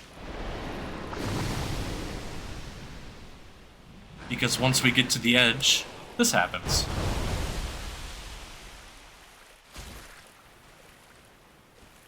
Don't worry about the shinies in the area. For right now, just worry about these heads. And be careful of if they knock you off.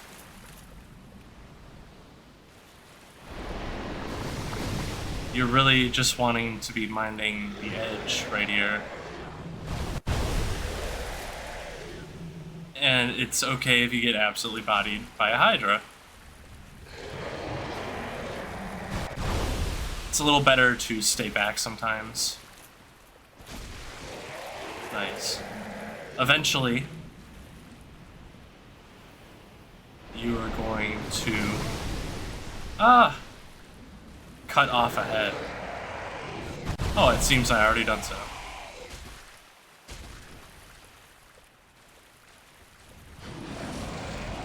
I don't have enough time in this fight to be able to heal. I would have to step away. Which I can do, but I'm just gonna burn through my Estus for this.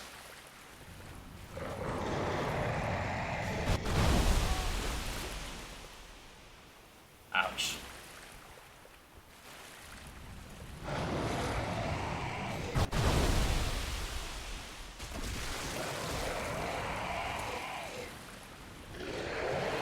We're just gonna slowly whittle away these heads.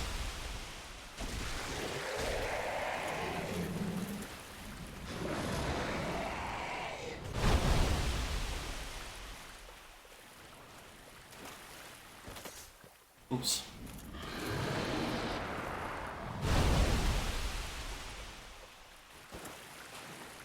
Missed it.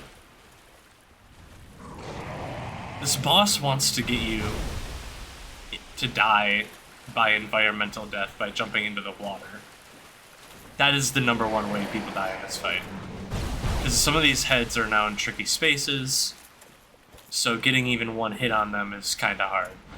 I have a really long reach weapon, which is nice, but I'm getting stuck on this water because I didn't equip the rusted iron ring. Because I'm a fool. In fact, I'm gonna do that right now.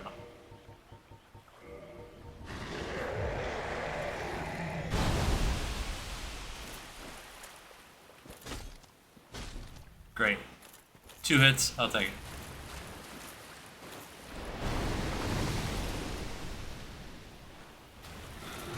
I was right on the edge there. I almost died.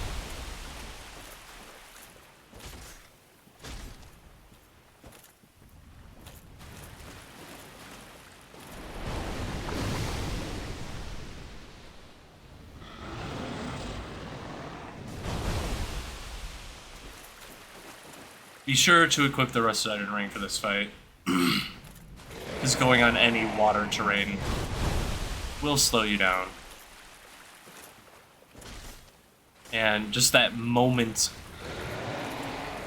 you get to throw your R2 out makes all the difference.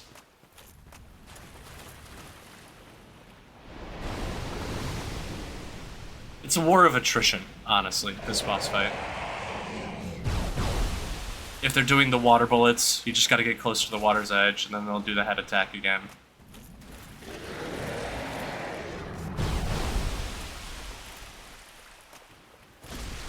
Finally.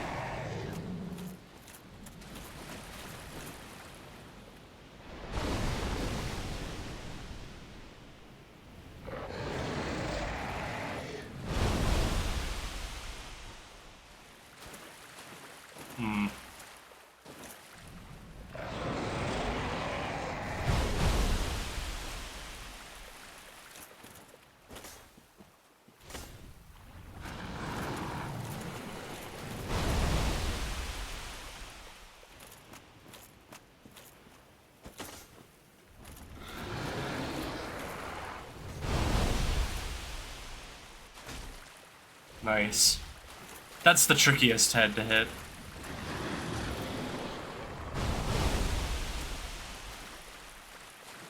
I think I might have just found a way to get to it.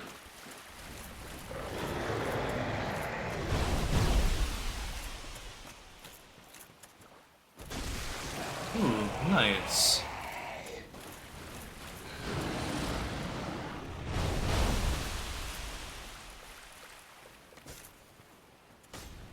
Man, I'm having a hard time getting that one. I kind of use this corpse shiny as a guide. Because if you're on the other side of it, you're guaranteed to at least get this head somewhere. Ooh.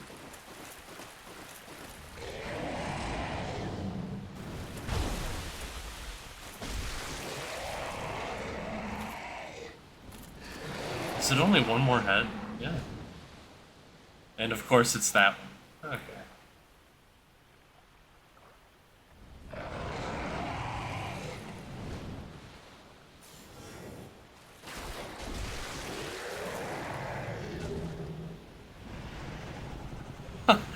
One Sunlight Spear did it. That was just a well-timed Sunlight Spear on the one head that was tricky. But what normally kills people the most when doing this fight is trying to get the Hydra's head that curves all the way over here, cut. I have the perfect tool for this job, so it wasn't that hard for me. But you get your Dragon Scale, you get some awesome armor, the Knight Armor, which, compared to the Elite Knight Armor, is just a little bit worse. So we're gonna keep our ground. Let's look at this other stuff. Leather gloves. We'll just keep those. Oh.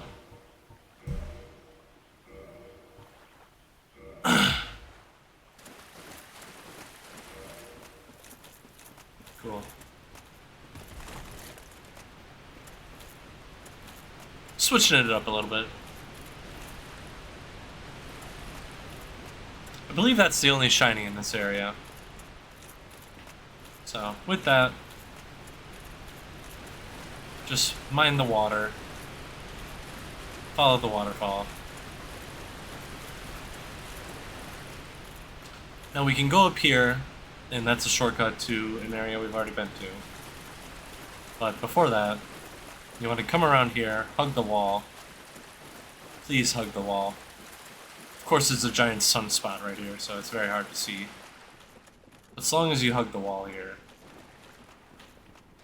you're going to come across this cave mouth.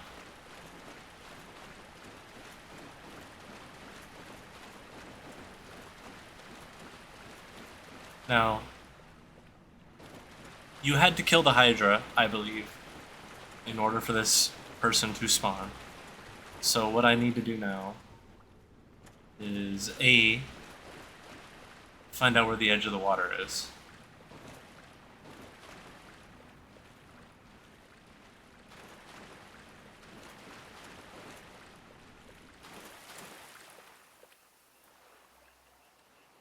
Okay, I don't want to go that far anyway, so we'll just stay around in this cave area. It's very hard to tell. But now that the Hydra's gone, go ahead. Return to title menu. Make sure that you have your rusted iron ring on.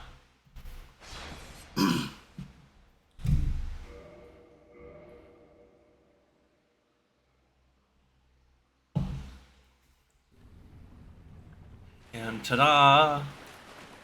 A new enemy has appeared.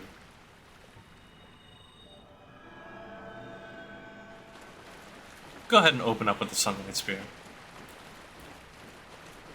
So the Hydra had the ring, the Dusk Ring, I do believe. And we'll read that in a minute. But once you come back here after the Hydra's done, or killed, this special golden golem has appeared. So we're gonna beat it up. Or it's gonna beat us up. Oh my gosh.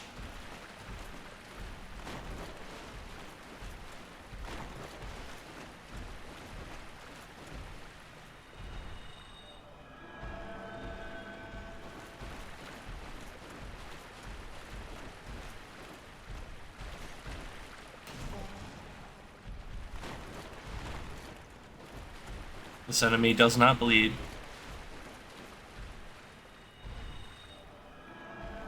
I'm getting some lucky heals off.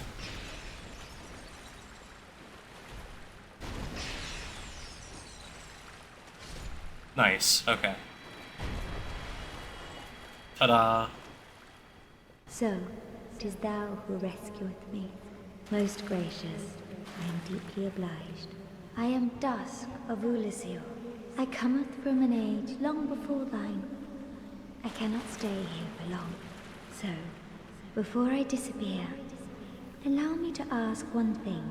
My home, Ulisil, is the home of ancient sorceries. My hope is to pass this profound knowledge to thee, with thine approval. Would this be of assistance to thee? Yes. My heartfelt thanks. I am pleased beyond words. Then I shout, engrave my signature. If thou art in need, pray summon me from my signature. It seems that my time is done. May the great flames guide thee.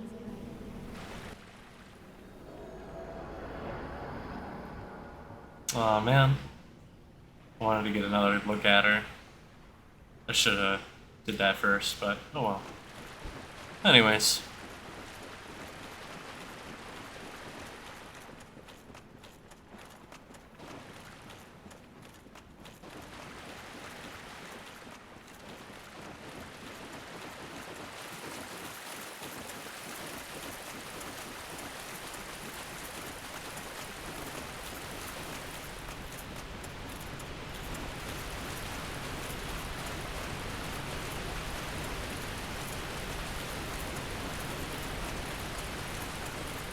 Oh, check that out.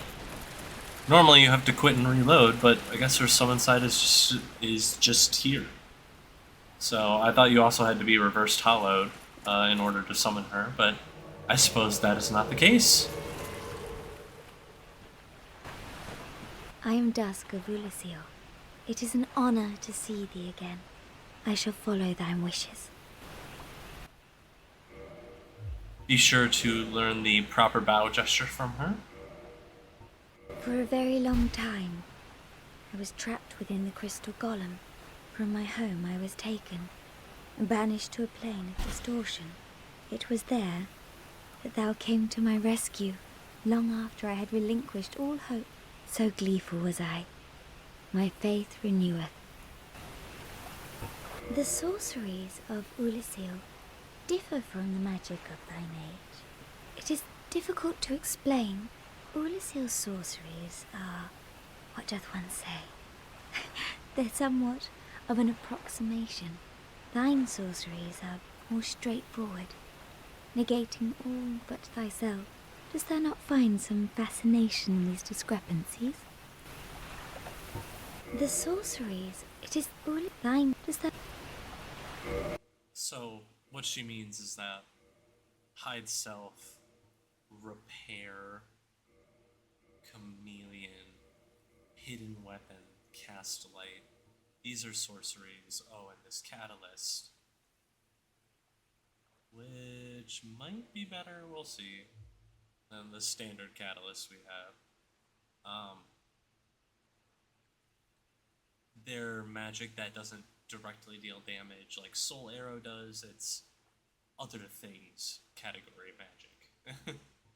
If thou art in need, pray summon me again. I only wish to be of some genuine assistance. May the flames guide thee. I am Dusk. I shall... If thou art in need, I wish may the... So, actually, I forgot really quick. If you want her armor that she's rocking, and you do want her armor, the antiquated dress and the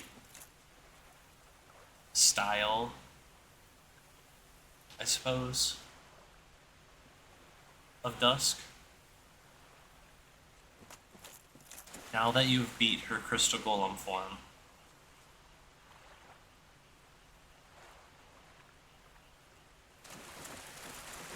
you can actually go back to the area where she was.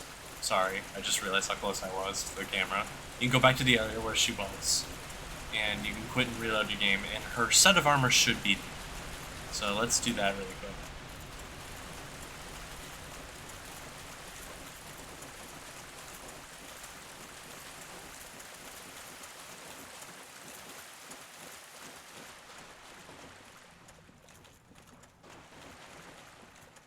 Oh, in fact, it just appeared there by itself, so check that out. I think maybe walking between those two areas reloads the area. But we got the crown of dusk and the antiquated dress set. So, the Antiquated Dress set does not offer a lot of defensive properties. It does offer alright magic, curse, and lightning defense. But most of all, it weighs 1. It's a light armor piece. It's made for mages. Shoot. That's not what I want to do.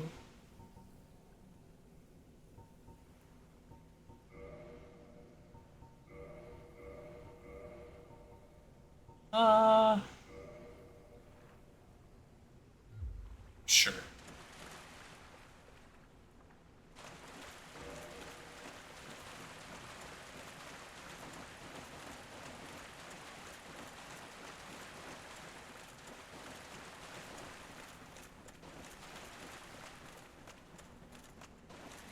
Alright, now that we have all of that acquired, we are going to go to the shortcut up this ladder, see where it takes us. I know there's a couple enemies and a couple shinies, but after that, you guys, you have completed the Darkroot Gardens and the Darkroot Basin, and you are in tip-top shape to pursue the depths. Just make sure that before you go there, you guys, you get your curse purging stone from Oswald. Gonna want it. You're gonna want it.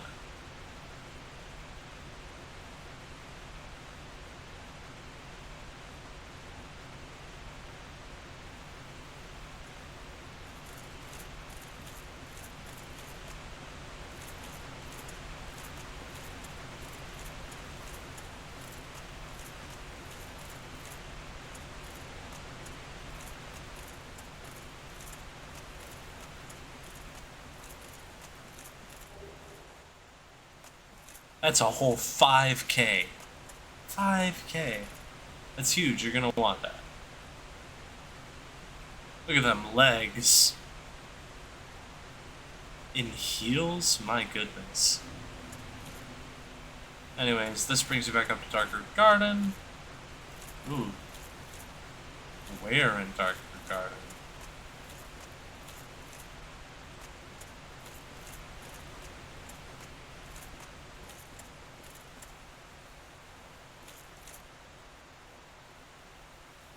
Oh shit. Huh. Hold on. Hold on. We do not want to mess with that.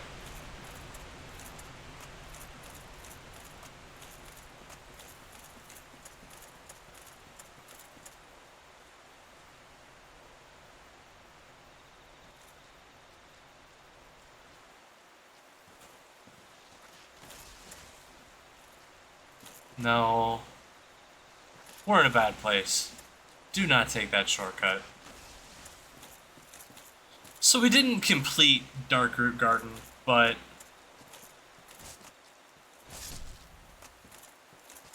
we did take on a chunk of it. We can be cheeky.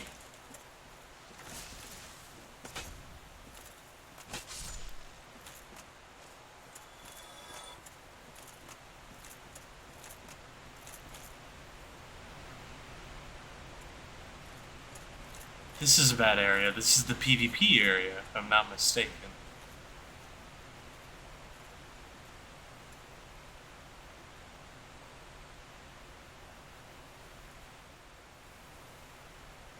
Yeah, because I believe that door over there, because over there is like a blossom from a tree, but that's a shiny. That's a set of armor we'll get later. But over there, that has to be the Crest of Atorius door. So, we don't want to be here. We're on the other side of the Crest of Atorius door. We're in a homeward bound out of here. We did not finish the Darkroot Gardens, technically. But we did finish the Basin, so that's nice. Went through the Valley of Drake shortcut. Alright. I think we're in a good spot. Let's go back up. I mean, we got the Grass Crush Shield. If you're a magic user, you're gonna really want to pay attention to the Crown of Dusk, because special magic crown bestowed upon Dusk, Princess of Ulyssil, upon her birth. Its wearer is blessed by all manner of magic. This raises the power and effect of the wearer's magic, but damage suffered by magic also, by magic attacks, also raises. So you take more magic damage, but you give more magic damage too, which is great for all spellcasters.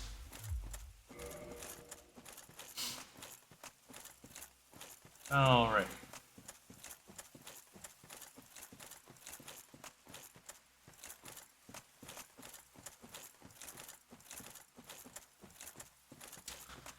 Now we are going to go all the way back up to Andre's basement. And I'll let you know when we get there.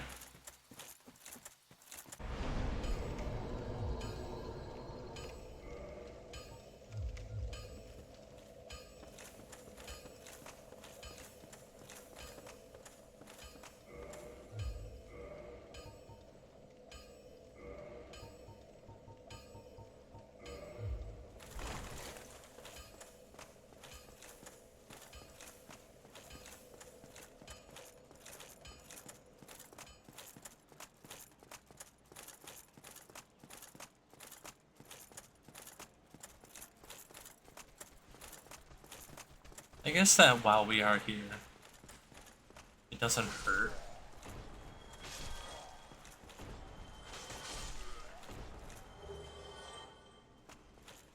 to stop at Firelink Shrine, just to top off our Estus. Because you know me, I like to have 20.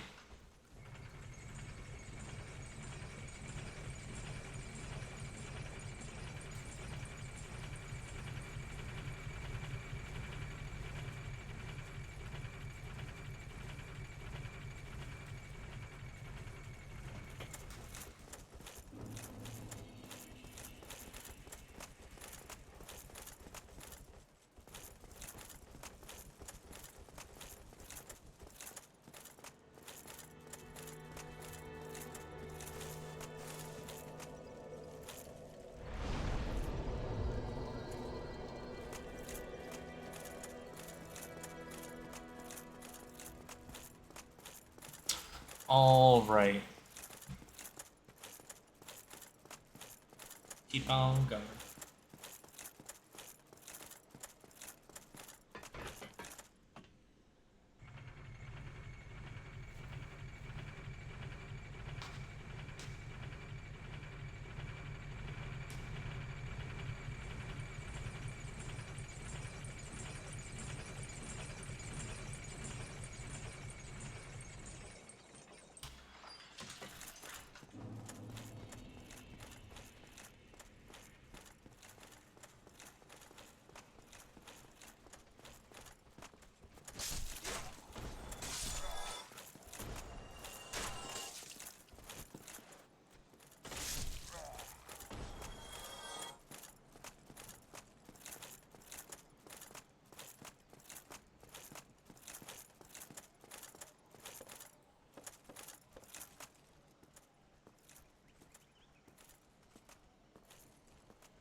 Incredible. Alright, we're almost there.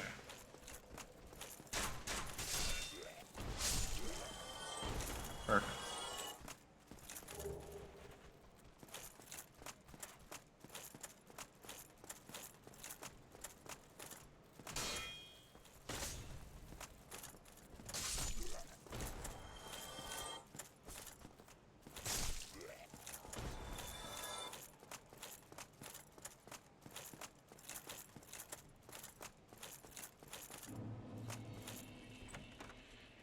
Now that you got the basement key, which... Where did we get the basement key? I forget where we get it, but we did get it, I believe, last episode.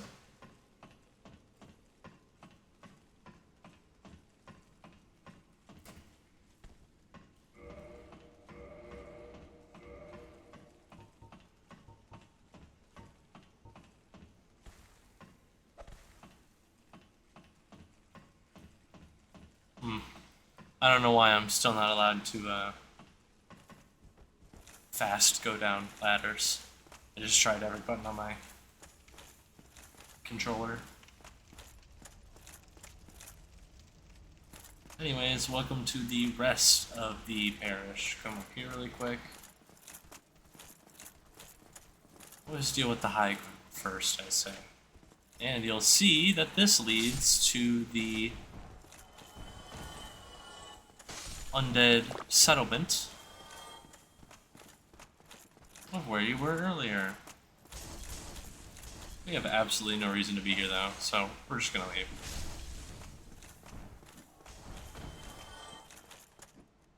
Careful! Going down those stairs.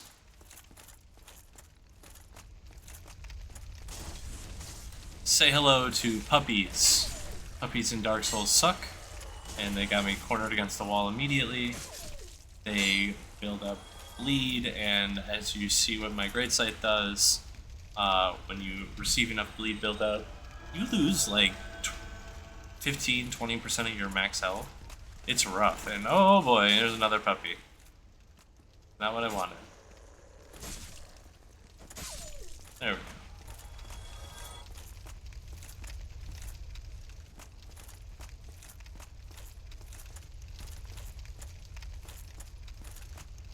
Also, they have very rapid, fast attack patterns, so you can get stun-locked effectively and unable to move.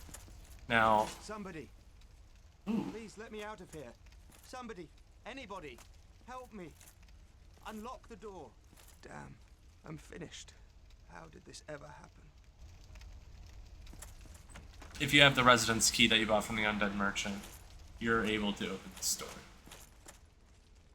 Brilliant. You opened the door for me. Thank you. I'm saved. I thought I might never escape. I am Griggs of Vinheim, the sorcerer of the school. I am much obliged for your assistance. Thanks to you, I may now resume my travels. So Griggs is our sorcerer vendor. Oh, hello. I'm fine. I will rest a while, then return to Firelink Shrine. I have my sorcery. And I will be more cautious next time. Besides, I have an important task at hand. And as you tell, Griggs has an important task at hand. And like he said, he'll be back at Firelink Shrine. Now, when going through this room, because you want to roll into that dead body barrel, make sure that you roll. Do not attack these barrels. Because if you attack Griggs, you're gonna mess everything up. Anyways, we got some light sorcerer apparel, a light set of armor, which is good if you're a sorcerer. I'm going to attack behind every single one of these doors, because certain enemies, are hiding behind them.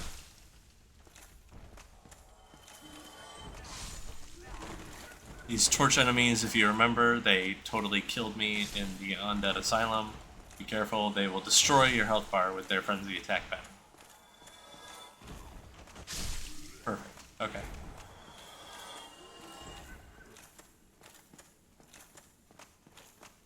Grab the Twin Humanity shiny.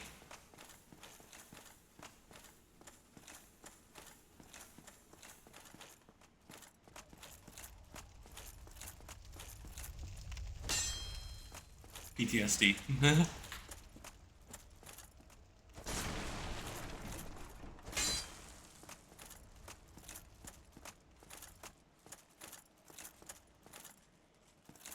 So I believe it's behind these doors. Yep. There's some dudes. And if you don't want to get totally destroyed when they all pop out and invade you, be sure that you attack behind the doors.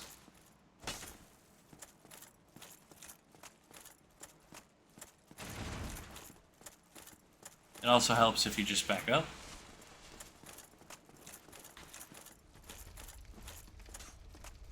Careful, they're all red-eyed and frenzied, which means they deal extra damage. They're rogues, they're bandits!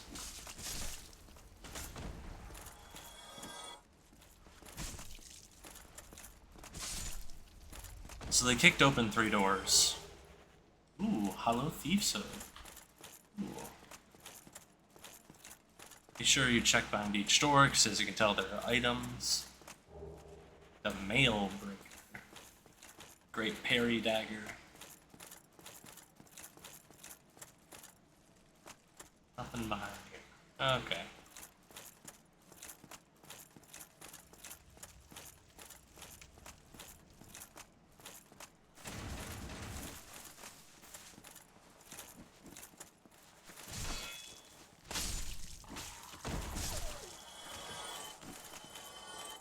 Now, that was my bad.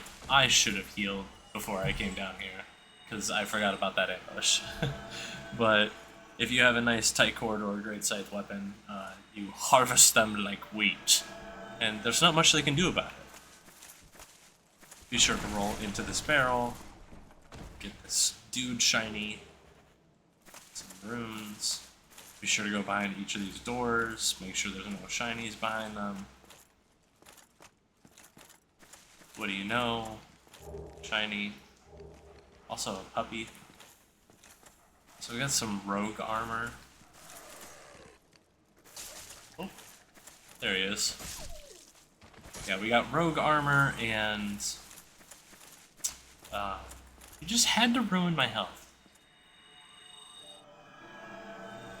The target shield. Target shield is a great parry shield. So we got parry dagger, parry shield, rogue set of basic armor, the sorcerer's basic set of armor. You know, you accrue the items that you didn't get based on class restriction. It just takes some looking around to find. So before we go down there, or go in there, we can come down here. We can deal with this dude. He threw a dagger at you, if you're wondering what that was. Oh no! I got parried. That was so cool. Just walk it out, G.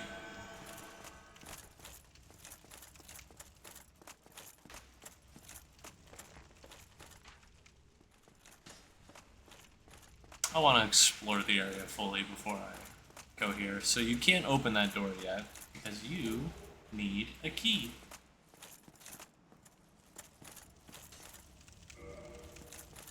I wonder how we get that key. Oh, let's come up here first.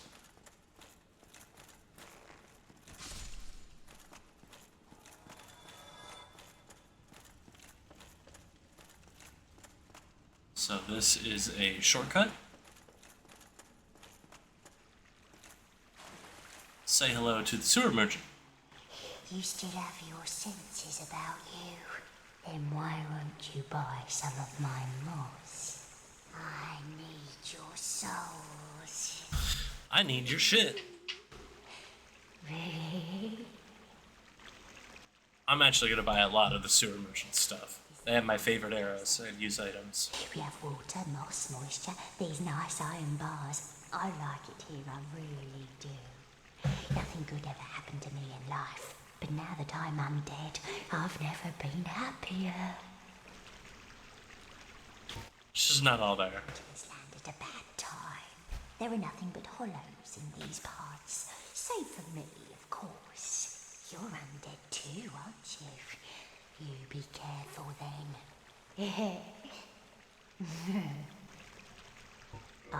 Go down along the side to reach the depths of the undead bird. Only unkempt crooks and liars to be found there. Hardly a place for a lady like myself. But who knows? Maybe you'd fit right in. She's giving us some good tips. You've come to this land. But that's all the tips she can give us.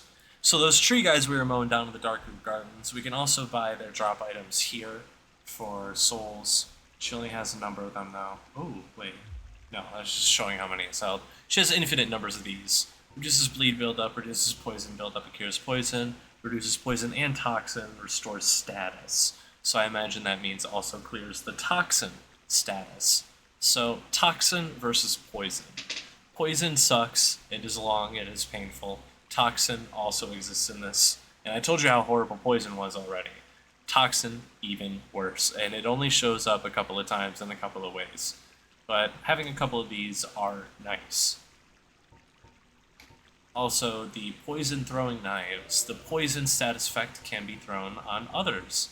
And I'm telling you, it is powerful. So I'm going to go ahead and buy 95 of them. You can also buy dung pies. You can throw dung at people. You accrue a little bit of toxic, but you can also create toxic on others. I don't want that, so I'm not going to do it. You can also get alluring skulls here, infinitely. Buy 5, because why not? You can also buy charcoal pine resin. I don't recommend that you need it for this upcoming fight, because the enemy is actually resistant to fire, I do believe. Lightning, however, would be effective, and even if you don't have lightning pine resin, that's okay. Gold pine resin, that's fine. You can also buy rotten pine resin here, which is way more effective. In fact, I will even buy some. And I will actually even buy some of those as well. Oh, I can only buy 4 transient curses. Interesting. Ooh. I can only buy 1 humanity. Ooh, and a purging stone.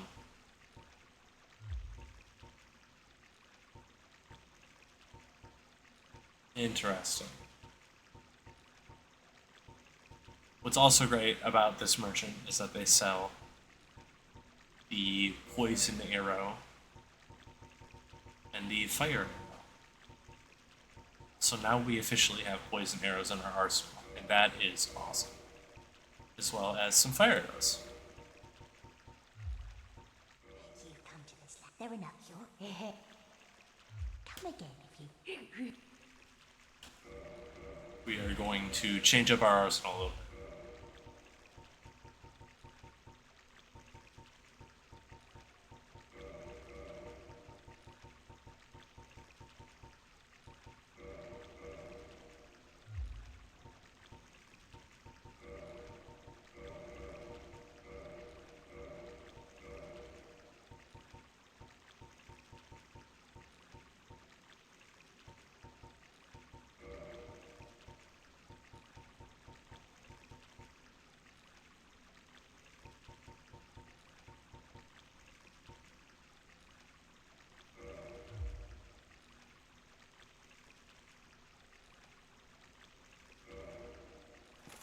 That's incredible. I could totally just rock that right now. Sure.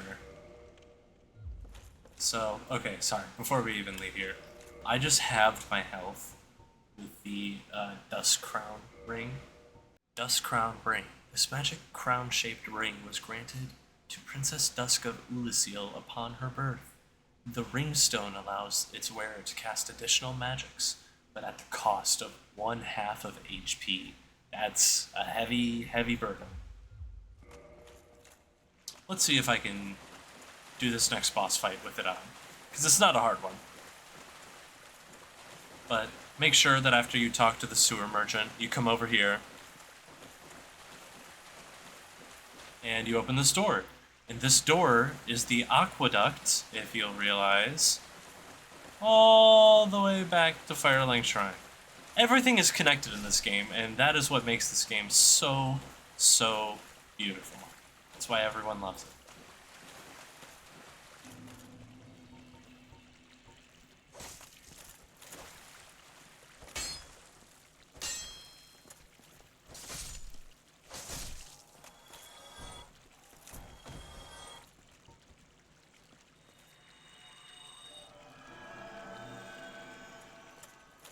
Ah, fuck it. We'll go back there. Just because there's a bonfire.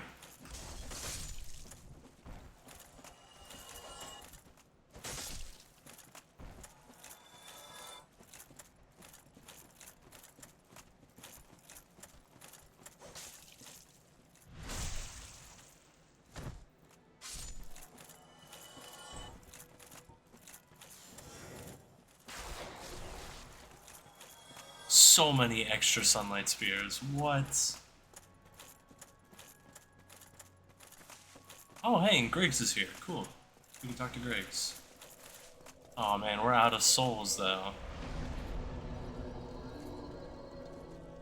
Now is as good a time as any to honestly use some soul items. I'm gonna go ahead and grab some for my previous run. Cool. Alright. Did I even rest?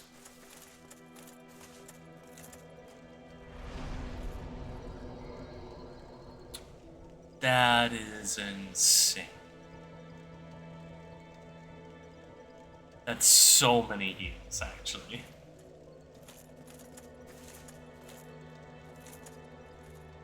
Half the health, but so many extra heals. I wonder if that's worth it. Surprising circumstances. At least we both made it back unscathed. Incidentally, would you care to learn any sorceries? You're clearly talented, and besides, I owe you. Of course, we will require some materials, but I'm happy to teach you some elementary spells. Are you interested?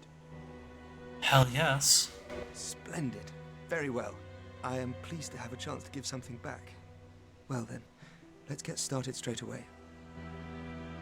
Thank you, Griggs. Big Hat Logan. Master Logan is a great sorcerer and my teacher. Both of us came to this land as undead. But one day, he departed, leaving only a note. I suppose he wished to keep me out of harm's way. But where does that leave me? I have dedicated myself to sorcery, but Master Logan could find no use for me.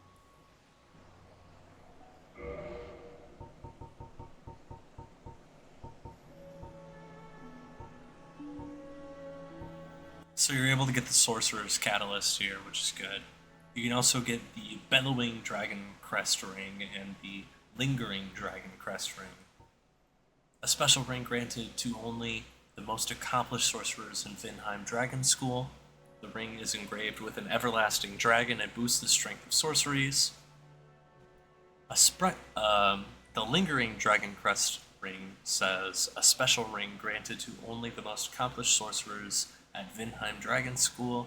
The ring is engraved with a lingering dragon and boosts the length of the effects of sorceries. So, these are both great rings to have. You're going to want both of them.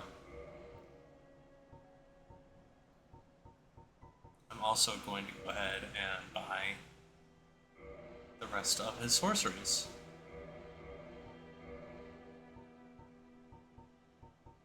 Magic weapon is great. Oh man, I'm going to need more souls. Right. That should help you. May we meet again. Okay, good. Oh, hello. Well, my... I think I'm gonna use one of the Dragon Crest rings instead of Magic Shield. Instead of that should. May we meet. Dust Crown ring, because I do love having the extra uses, but having that little health is just spelling death, you know. So let's do Length of Sorcery.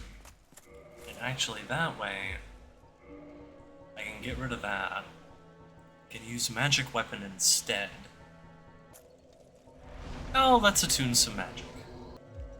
It's better to just stick with my regular Catalyst, man. Catalysts are few and far in between right now. All the cool ones are later in game. But Griggs of Vinheim said that he is looking for Big Hat Logan, an accomplished member of Dragon Crest School, as we read from the Dragon Crest rings. The sorceries that we just acquired as well. Let's give those a read. Sorcery, which improves upon Soul Arrow. Fires strong Soul Arrow. At the Vinheim Dragon School, the acquisition of the spell marks an apprentice's coordination as a sorcerer. And then there's Great Heavy Soul Arrow. Sorcery which improves upon Heavy Soul Arrow. Fire strong Heavy Soul Arrow. As difficult to use as Heavy Soul Arrow, but powerful enough to make it well worth it. Ordered by certain sorcerers. Okay. That's everything. So we now have Great Heavy Soul Arrow. Very powerful. We now have Soul Arrow, which is just a more powerful version of the Soul Arrow we had already, as well as Magic Weapon. So we can now add magic weapon adjustment to our right hand weapon, which is super good for us because counting on Great Sight for those instances when you're fighting stone golems, for example, and your slash attack is dealing 40-50 damage a hit, as opposed to like giant claymore R2s that deal like 200 damage a hit on just big hit strike down attacks. Being able to add your magic adjustment, if you have a high magic adjustment like me, to your weapon is going to help you cut down stone golems. But anyways, we don't want to worry about that anymore. We want to worry about our final boss for the episode. So I'm going to cut all this down and edit it up. And next episode we're going to tackle the, or maybe next recording session I should say, we are going to attack the depths. Alright.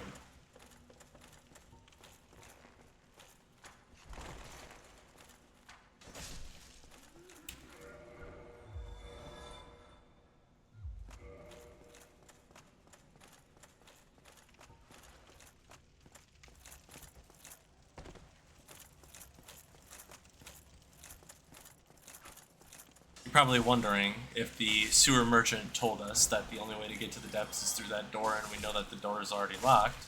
How do we get there? I will show you.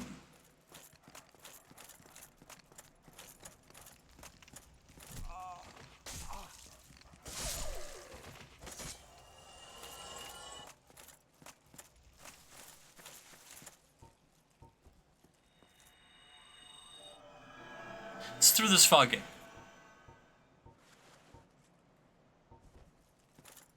So before you go through here, make sure you got all your buffs up. I'm going to magic weapon my scythe. Then I'm going to put that. Then we are going to do this. Now the first thing you're going to want to do when you get in here is deal with the doggos. Now, I'm hurting. You're hurting like me. Ooh.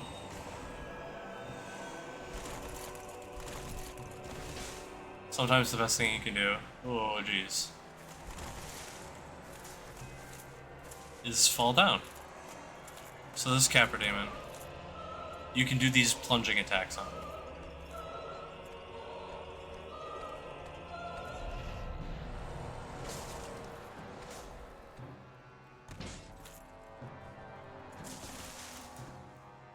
And he gets some pretty juicy damage off. Now, I don't need to do that to him, I just need to kill him.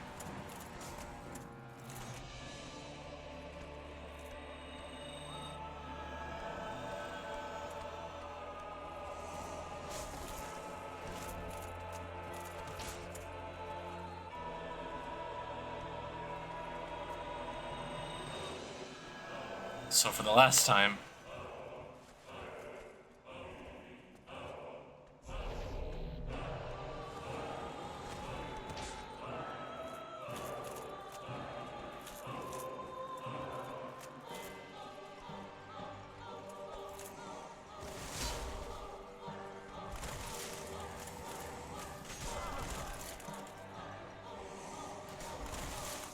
or he's gonna block me in, and I'm gonna die. Oh.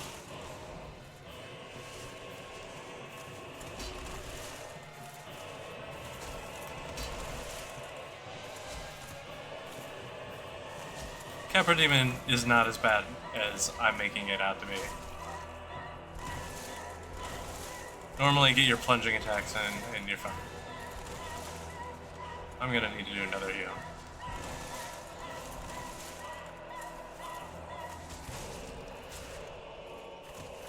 Joke's on you guys, I just wanted to hear the awesome soundtrack. Now that we got the screams out, it's like Eric Capra Demon. Okay. Hey, key to the depths. Okay. Cool.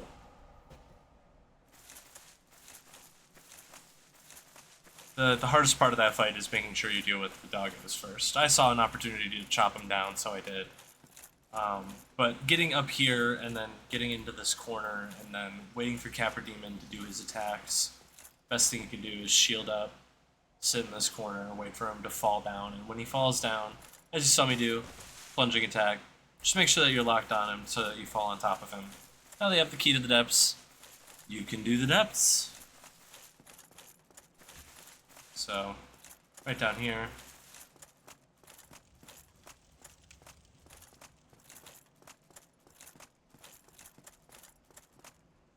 And actually, let's get to a bonfire, maybe, possibly. We'll see.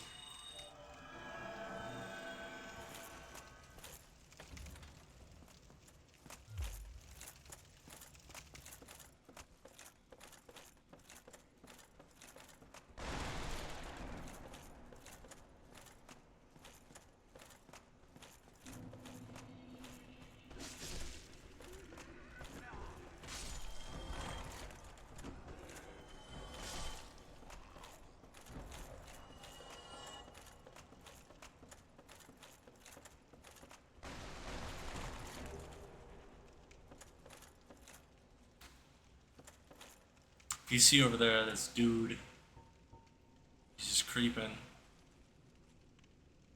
That's a butcher. He's gonna ambush us when we get down there. So if you're smart, or if you have some sort of ranged ability, like, oh, I don't know, Sunlight Spear, you can fuck him up right now.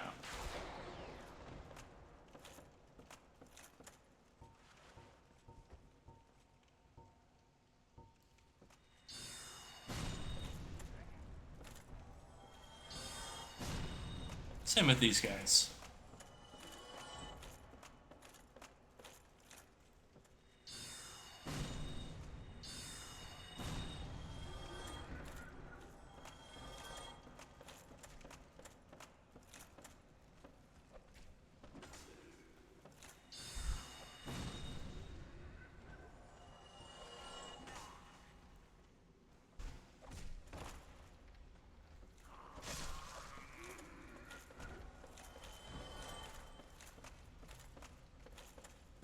Now that you've shot that guy down, he's pissed and probably hiding somewhere.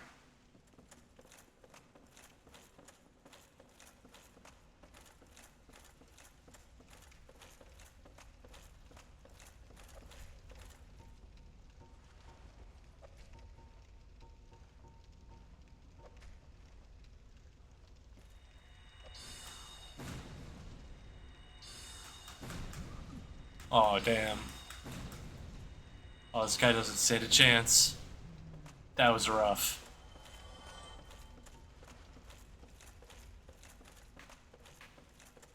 And great heavy soul arrow. So you have soul arrow and heavy soul arrow, and then you have great heavy soul arrow, and you have great soul arrow. The difference between the great versions is that they all come from the Vinheim Dragon Crest school, i.e. the most prestigious version. It means that the intelligence scaling of the spells is physically higher. Now, I'm always in the habit of attacking our chests before we open them, just to be safe. The large ember. We need to give this to Blacksmith Artorias so that we can rake our weapons up past rank 5. So come down here, deal with these guys.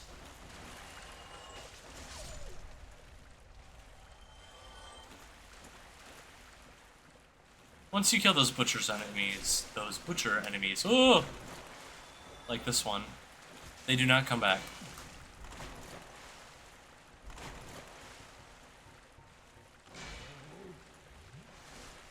Holy damage. Die. Stay dead.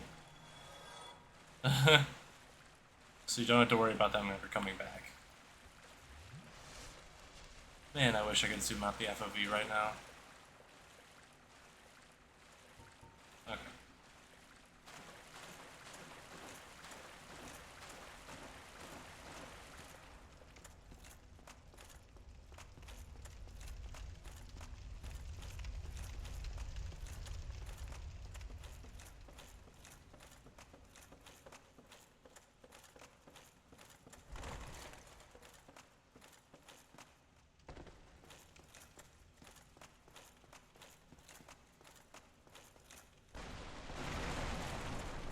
Now if we go over here,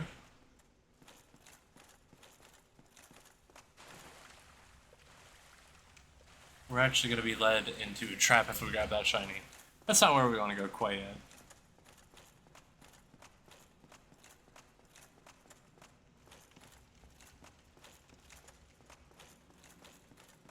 Ah. Now careful. There's a friend in here. You, here, over here. Please, you must help me. The Oh, there you are. You must help me. Or else she'll have me for lunch. You're my only hope. Oh, please. She'll have me. You're my own. Oh, please. Who's she, I wonder? We have our friend here. Another friend. Don't worry. We kill barrels professionally. Again, I recommend just rolling into the barrels. That way you don't accidentally hurt the NPC and ruin your relationship with them. Thank you. I would have been a supper without you. Been eaten alive. I shudder to think. Thank you. Thank you dearly. I am Ruencius, or the Great Small. I will not forget my debt to you. Laurentius. Oh, hello there. I'm fine, thanks to you. Oh, hello there. I'm fine, thanks to you. We'll meet him also at Firelink Shrine like Griggs.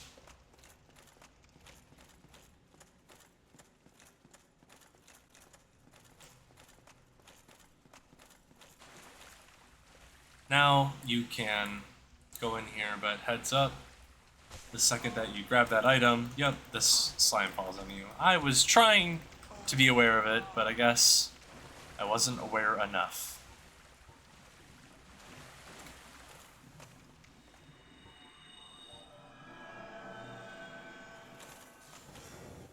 Heat lightning.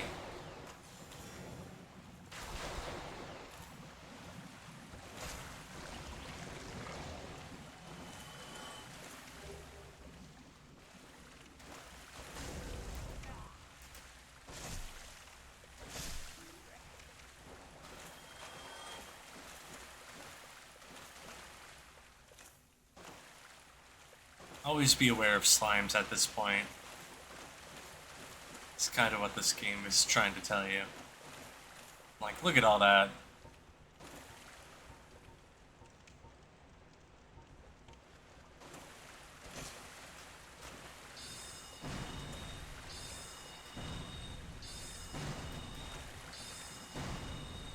I'm gonna go ahead and kill them off one by one, but I really don't recommend doing it because they don't offer a lot of souls. What is that? 500 apiece. I mean, I guess it's not bad, but it's not great, especially for the effort. But we're pretty close to a bonfire.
Oh hey, we got a humanity.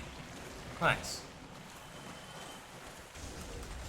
Ah, this dude. Of course you had to ruin my fun. I was right there at the end. Right behind that door is our freedom. And then I will pick it up in another recording session.